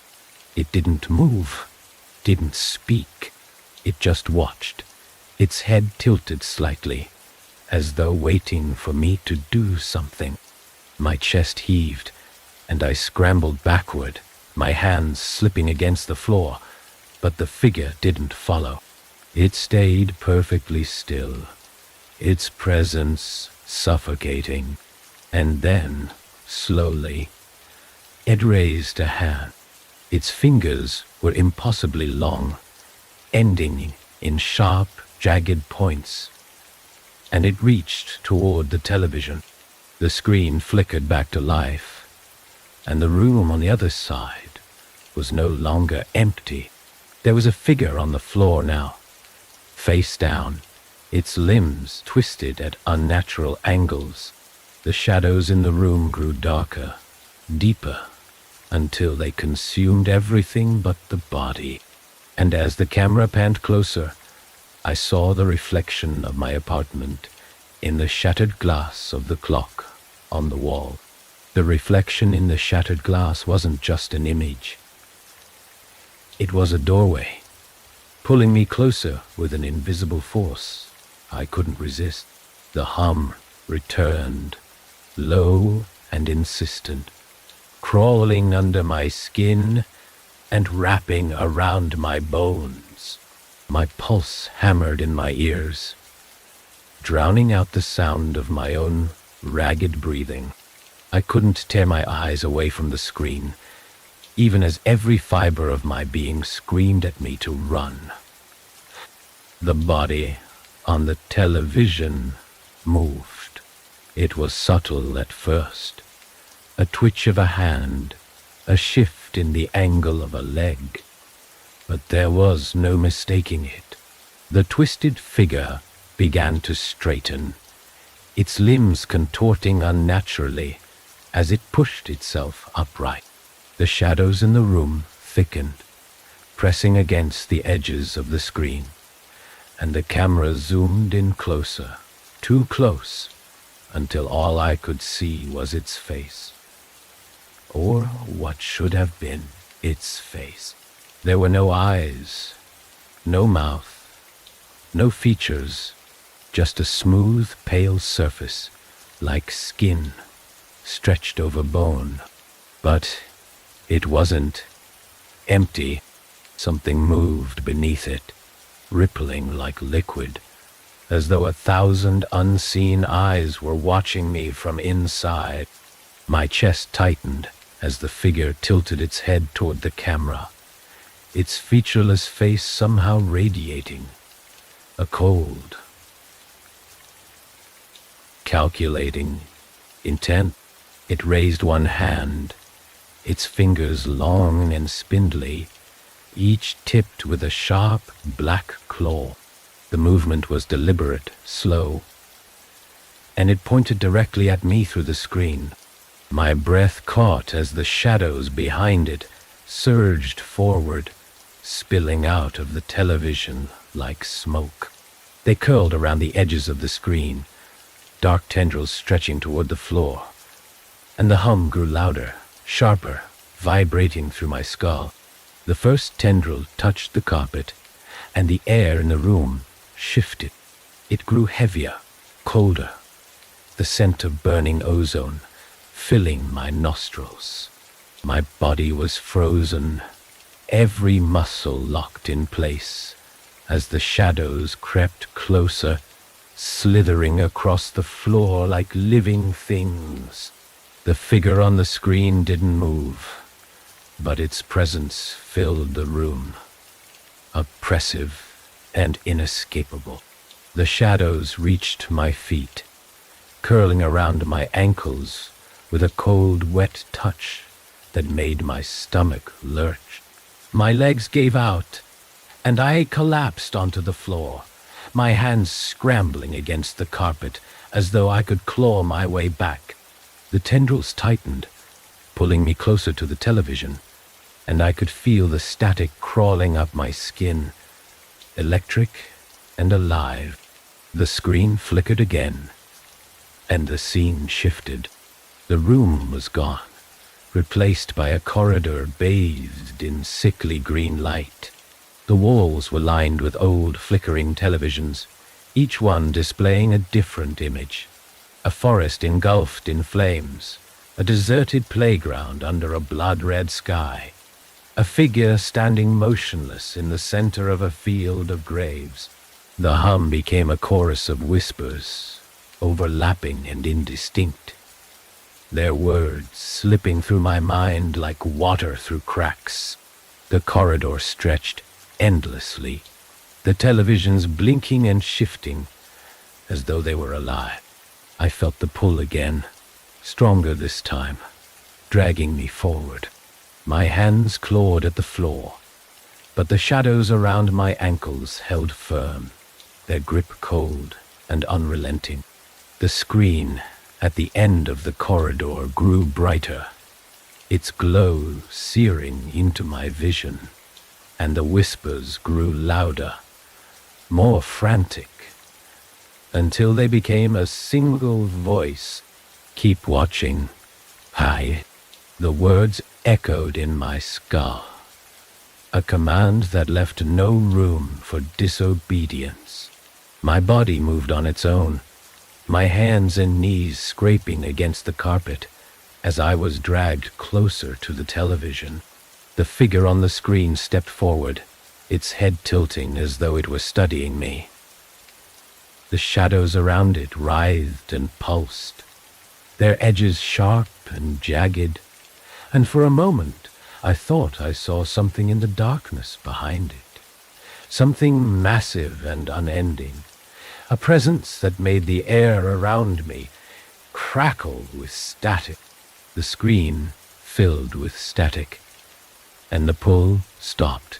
The room was silent, the air thick with tension, and for a brief fleeting moment I thought it was over. But then the screen cleared, and I saw myself. I was standing in the center of the corridor, surrounded by the flickering televisions. My reflection distorted and warped. My movements weren't my own. They were slower, stilted, like a puppet on strings. My head turned toward the camera, my eyes wide and empty, and I raised a hand, pointing directly at myself. The whispers surged again, overlapping into a chaotic roar, and the reflection in the screen began to smile. The static burst from the television, the light filling the room, and I screamed as the shadows engulfed me. The scream was ripped from my throat, but no sound came out. The shadows consumed everything. Light, air, even the weight of my own body. For a moment, there was nothing but a suffocating, infinite blackness. I couldn't feel the floor beneath me, or the pull of gravity. I was suspended, weightless, lost in a void that stretched endlessly in every direction. Then the whispers returned. They started faint, a chorus of fragmented voices threading through the darkness, each one overlapping the next. Their tones were impossible to distinguish, some pleading, others mocking, all of them invading my thoughts like a tide I couldn't hold back. They weren't just speaking, they were telling stories, recounting moments of fear, pain, and despair. None of them belonged to me, but they felt like they did, each memory sinking into my mind like a hook. The blackness around me shifted, rippling like liquid, and I realized I wasn't alone. Shapes emerged from the shadows, faint and indistinct at first, but then sharper, more defined. They weren't human. Twisted, elongated forms drifted through the void, their limbs too long, their movements jagged and wrong. They didn't approach me, but their presence was oppressive, their shapes flickering like static as they moved. The whispers grew louder, and the void began to warp. A faint glow appeared in the distance, casting pale, sickly light over the darkness. The shapes recoiled, retreating into the shadows, and I felt the first touch of solid ground beneath my feet. It was cold, smooth, and unyielding, stretching out in all directions like an endless expanse of polished stone. The light grew brighter, and with it came a new sound, a low, rhythmic hum, deep and resonant, vibrating through the air and into my chest. It was the same hum I'd heard before, but now it felt alive, pulsing in time with the faint tremors beneath my feet. Ahead of me, the glow coalesced into something tangible. A door. It was massive, carved from dark, weathered wood, its surface etched with intricate patterns that seemed to move when I looked directly at them. Symbols I didn't recognize glowed faintly along the edges, their light pulsating in sync with the hum. The door felt ancient, a presence in and of itself, and as I stepped closer, the air grew colder, sharper, like the space around it was drawing energy from the void. My feet moved on their own, each step slow and deliberate, until I stood directly in front of the door. The symbols flared brighter, their glow spilling onto the floor, and the whispers quieted, fading into a low, expectant murmur. My hand rose, trembling, and I pressed it against the wood. The moment my skin touched the surface, the door shuddered. The hum grew louder, the cymbals burning with an intense white light, and the ground beneath me trembled as though the void itself was reacting to my presence. The door creaked open, the sound low and mournful, and the light spilled through, flooding the darkness with a blinding intensity. I stepped inside. The room beyond was nothing like I'd expected. It was vast and circular, its walls lined with countless televisions stacked haphazardly, their screens flickering with static. Wires snaked across the floor, intertwining and disappearing into the walls, and the air buzzed with the faint crackle of electricity. The hum was louder here, almost deafening, and it seemed to emanate from the largest screen at the center of the room. The screen was different from the others. Its surface wasn't glass, but something darker, shinier, like polished obsidian. It didn't flicker or pulse like the others. It was still, silent, waiting. My reflection stared back at me, distorted and warped, and as I stepped closer, the edges of the screen rippled like water. The whispers surged, their voices frantic, desperate, as though warning me to stop, but I couldn't. The pull was too strong, the screen too captivating. Enter coendi stiu shell. I lie what had thou. My hand reached out, brushing against the surface, and the moment I made contact, the screen erupted with light.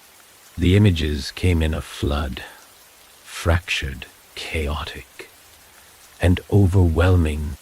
Faces I didn't recognize but felt I should. Places I'd never been, but knew intimately. A house burning against a starless sky. A figure standing at the edge of a cliff, its silhouette sharp against the void below. A clock, its hands spinning wildly before stopping at midnight. Each image was accompanied by a surge of emotion. Fear, guilt, despair that slammed into me with the force of a tidal wave. The screen went dark, and the room fell silent. I staggered back, my breath ragged, my chest heaving, and then I saw it. The figure. It stood at the far end of the room, its tall, thin frame outlined against the flickering glow of the televisions. Its face, or the void where its face should have been, was turned toward me, and though it had no eyes, I could feel its gaze piercing through me. The shadows at its feet writhed and twisted, spilling across the floor like smoke, and the hum shifted, becoming a low, resonant growl. The figure raised a hand, its long, spindly fingers pointing toward the central screen. The obsidian surface rippled again, and new images appeared. Images of me. I was sitting in my apartment, staring at the television. I was standing in the corridor, lined with flickering screens. I was here, in this room, reaching for the screen. The figure stepped closer, its movements slow and deliberate, and the shadows surged forward, coiling around my feet, my legs, pulling me toward the screen. The hum grew louder, the symbols on the walls flaring brighter, and the whispers returned, their voices overlapping into a chaotic symphony. The screen rippled one final time, and a single line of text appeared, glowing faintly against the dark surface. This is how it begins. Ah, oh. The shadows dragged me forward, and the void swallowed me whole. The void wasn't silent this time. Sul, siwatul. It pulsed with sound, a deep rhythmic vibration that reverberated through my chest, my skull, my thoughts. I couldn't tell if I was moving or falling, but the sensation of being pulled forward was undeniable. The shadows clung to me, their touch cold and slick, like oil seeping into my skin. I couldn't see them, but I felt them, pressing, wrapping, consuming. Then the sound changed. The hum fractured into something sharper, more piercing, like a scream stretched out and distorted until it was barely recognizable. It filled the void, slicing through the darkness and setting my teeth on edge. The shadows recoiled, retreating from my limbs, and for the briefest moment, I felt weightless, untethered. The ground appeared beneath me without warning, hard and unyielding, and I collapsed onto it with a jarring thud. My breath came in ragged gasps as I pushed myself up, the coldness of the floor biting into my palms. The air was thick, heavy, laced with the faint metallic tang of static electricity. The shadows still lingered at the edges of my vision, restless, but no longer encroaching. The space around me was vast and endless, yet somehow claustrophobic.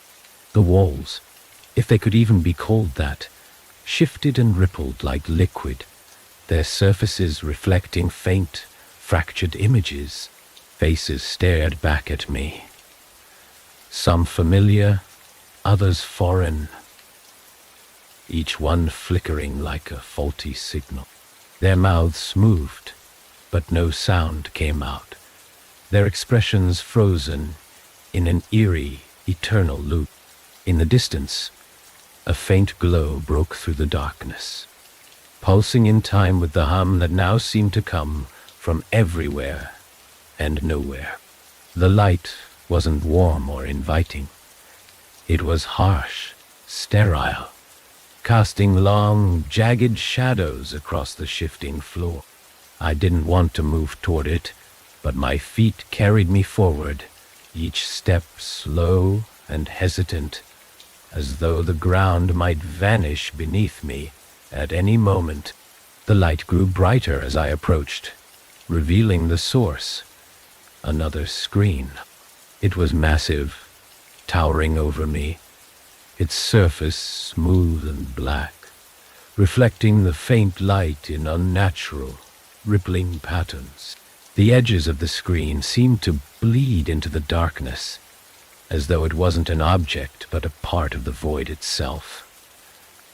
The screen flickered, and an image appeared. It wasn't the room from before, or the corridor, or any of the other scenes that had burned themselves into my mind. This time, it was my apartment. The camera angle was fixed, wide, capturing the entire living room in stark, unnerving detail.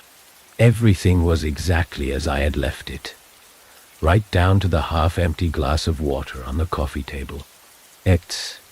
I wasn't there. The room was empty. The image shifted, the camera panning slowly toward the hallway that led to my bedroom. My heart pounded as the screen zoomed in, the edges of the frame distorting. And for a moment, I thought I saw movement, a shadow passing just out of sight. The camera lingered, the hum growing louder, deeper, until it felt like the walls of the void were vibrating. Then the image changed again. It was the same apartment, the same room, but this time I was there, sitting on the couch, staring at the television, my expression blank, my body unnaturally still. The light from the screen cast sharp shadows across my face, highlighting the hollows of my eyes, the tightness of my jaw. I looked like a statue, lifeless, frozen in time. The whispers returned, faint and overlapping, threading through the hum. They weren't speaking to me this time. They were speaking about me, their fragmented words, weaving together into something I couldn't quite understand. The shadows around me shifted, pressing closer, and the faces in the walls seemed to watch with a new intensity. The image on the screen flickered, and suddenly I moved. Not the real me, the me on the screen. My head tilted, my eyes narrowing as though I were listening to something. My hands twitched, fingers curling into fists, and my chest rose and fell in a sharp, deliberate motion. The whispers grew louder, more frantic, and the me on the screen stood up, turning toward the camera. It was like looking into a mirror, but the reflection wasn't mine. It moved like me, looked like me, but there was something wrong. Something hollow, something inhuman. Its eyes were empty, voids of swirling blackness that seemed to pull at the edges of the screen, warping the image around them. The figure stepped closer to the camera, its movements smooth and deliberate, and the shadows on the screen grew darker, deeper, spilling out into the edges of the frame. The whispers turned into a roar, the hum vibrating through my skull, and I stumbled back, my pulse pounding in my ears. Then the figure spoke. "Do you see now?" The voice was layered, distorted, echoing through the void like it came from everywhere at once. It wasn't a question. It was a statement, a demand, a truth I couldn't escape.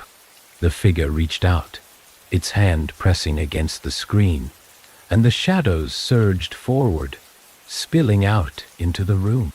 The cold hit me like a wave, the darkness wrapping around my legs, my chest, my throat. I couldn't move, couldn't breathe. As the shadows dragged me closer to the screen, the figure on the other side tilted its head, its empty eyes locking onto mine, and for the first time, I understood. It wasn't just watching me. It was becoming me. The shadows pulled me through the screen, and the world shattered into static. The static swallowed everything. It roared in my ears, louder than thought, louder than breath, until it wasn't just sound but sensation, clawing at my skin and filling my lungs like smoke. My body was weightless, suspended in the chaos, and for a moment I wasn't sure if I was falling or floating. The shadows had let go, but their absence didn't feel like freedom. It felt like abandonment, like the silence after the predator retreats, just before the strike. When the static cleared, I was standing again. The room around me was unfamiliar, but the sensation of being watched was suffocatingly familiar. It wasn't empty, Objects filled the space in disjointed, unnatural ways. A chair with its legs warped into spirals sat in the corner. A desk that seemed too long for its surface warped the perspective, and the walls pulsed faintly with the rhythm of a heartbeat. The air tasted wrong, metallic and sharp, like copper pennies and burnt wire. A single screen floated in the center of the room. Ah, unlike the others, this one wasn't framed or mounted. It simply hovered, its surface shimmering like liquid glass. The faint glow from its edges cast long, stretching shadows across the warped walls. And I could feel the pull again, that same relentless force drawing me closer. My legs moved without thought, my body obeying something deeper than instinct. When I was close enough to see my reflection in the screen, I stopped. My face stared back at me, but it wasn't mine, not entirely. The eyes were wrong, too wide, too dark, and the expression was cold, distant, like a stranger wearing my skin. I wanted to look away, but the screen rippled, and the image changed. It wasn't my reflection anymore. It was the apartment again, the same angle I'd seen before. But the room was different now. The lights were off, and the shadows were longer, darker, creeping across the walls like living things. The hum returned, low and resonant, vibrating through the air, and the screen zoomed in, focusing on the couch. I was there, or something that looked like me. The figure sat motionless, its head tilted slightly, its eyes fixed on something beyond the frame. The camera panned closer, the image distorting as the figure on the screen turned toward the lens.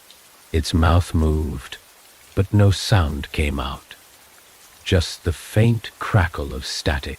Then the screen went dark. The room around me shifted, the walls groaning as they bent inward, their pulsating rhythm growing faster, more frantic. The air grew heavier, pressing against my chest, and the floor beneath my feet rippled like water. The hum deepened, resonating through my bones, and the shadows on the walls stretched toward me, curling like tendrils. The screen flickered back to life. But the image was different now. It was a hallway, dimly lit, lined with doors that seemed to stretch endlessly into the distance. Each door was slightly ajar, the spaces beyond them filled with flickering light and faint whispers. The camera moved down the hallway, slow and deliberate, pausing briefly at each door before continuing.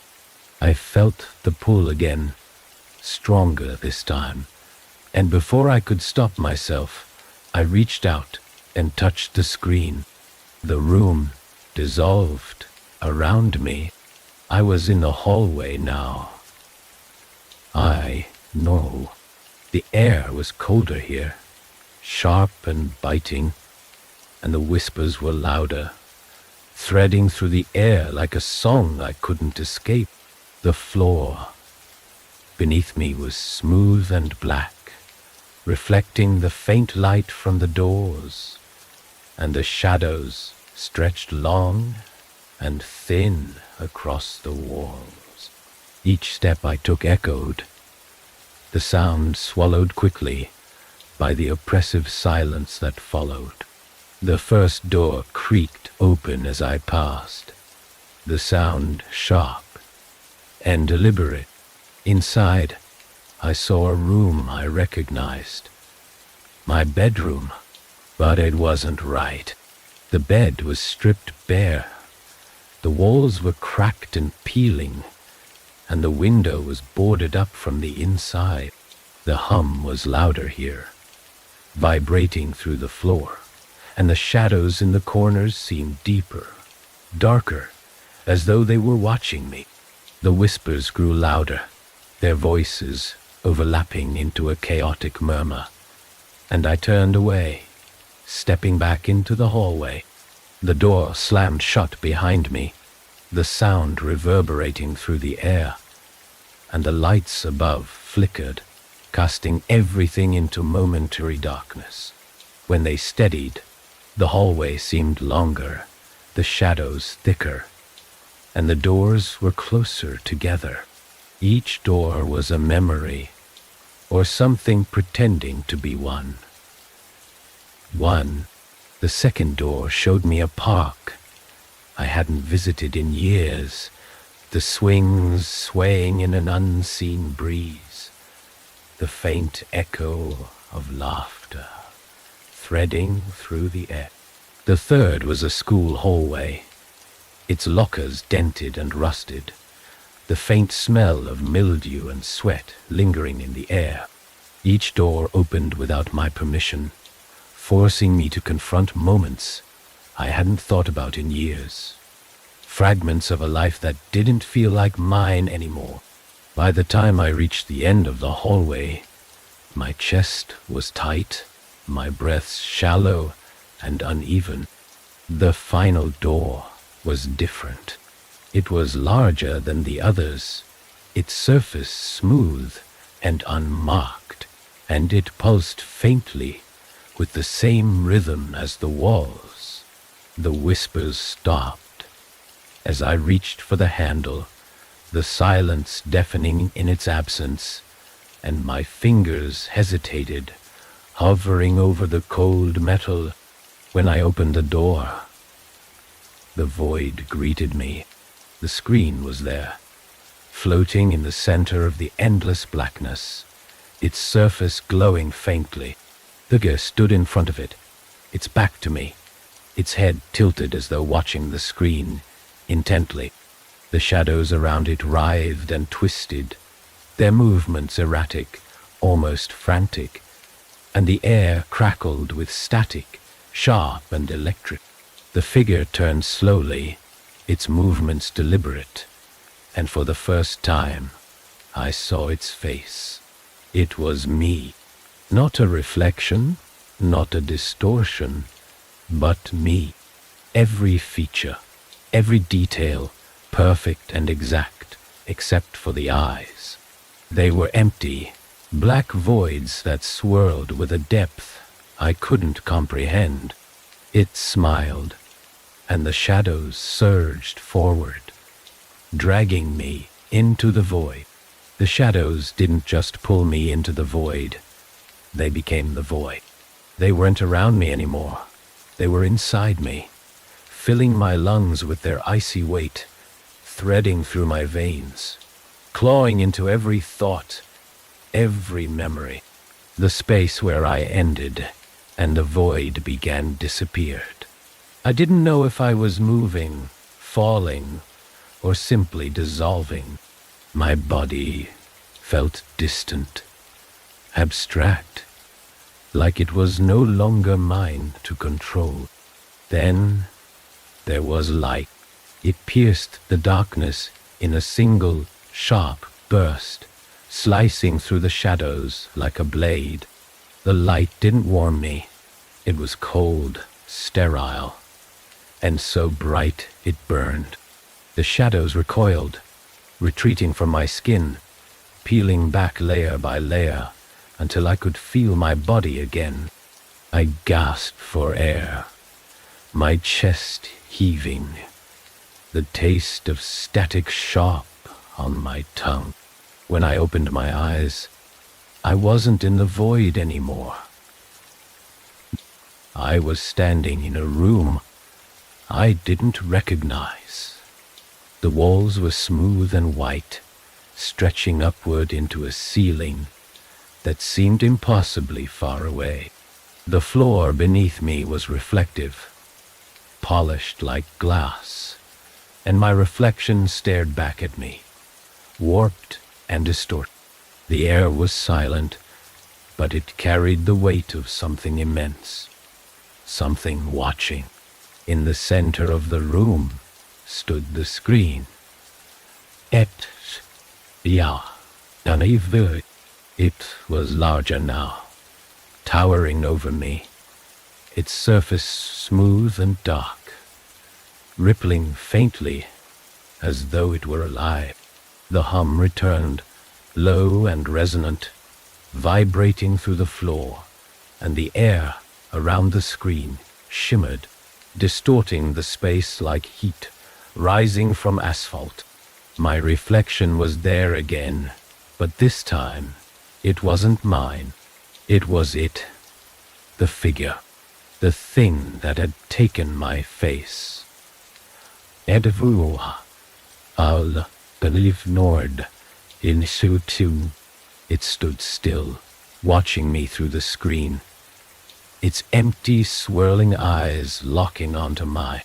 Its presence filled the room, heavy and suffocating, pressing down on my chest until I could barely breathe. My legs trembled, but I couldn't move, couldn't look away. The hum grew louder, sharper, vibrating through my skull.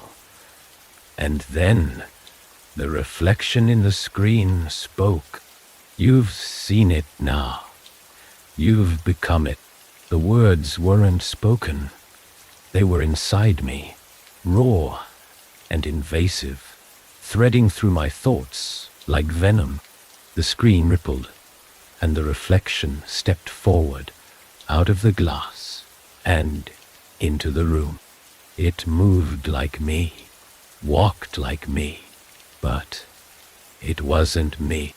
Its presence was wrong, the space around it warping with every step. It stopped inches away from me, its face mere inches from mine. I wanted to look away, but its gaze held me, those empty, swirling voids pulling me in, unraveling me. I could feel it peeling back the layers of who I was, exposing everything I'd tried to bury, every failure, every regret. The figure raised a hand, its fingers long and spindly, each tipped with sharp, jagged points. It touched my chest, just above my heart, and the cold spread instantly, radiating outward until my entire body was numb. The screen behind it flickered, and I saw myself on the other side, sitting on the couch in my apartment, staring blankly at the television. The reflection smiled. This is where it begins. This is where it ends. The cold in my chest turned to fire, sharp and searing, and I screamed, the sound swallowed by the hum. My vision blurred, the room spinning around me, and the figure stepped closer, its hand pressing harder against my chest. The screen flickered again, and I saw myself standing in the hallway, the doors lining the walls, each one leading to another fragment of who I was. The figure leaned in, its mouth inches from my ear, and whispered, "You can't leave. You never could." The fire consumed me, burning through every thought, every memory, until there was nothing left but the hum. The room dissolved, the light fading into darkness, and the figure stepped back, its face now indistinguishable from mine.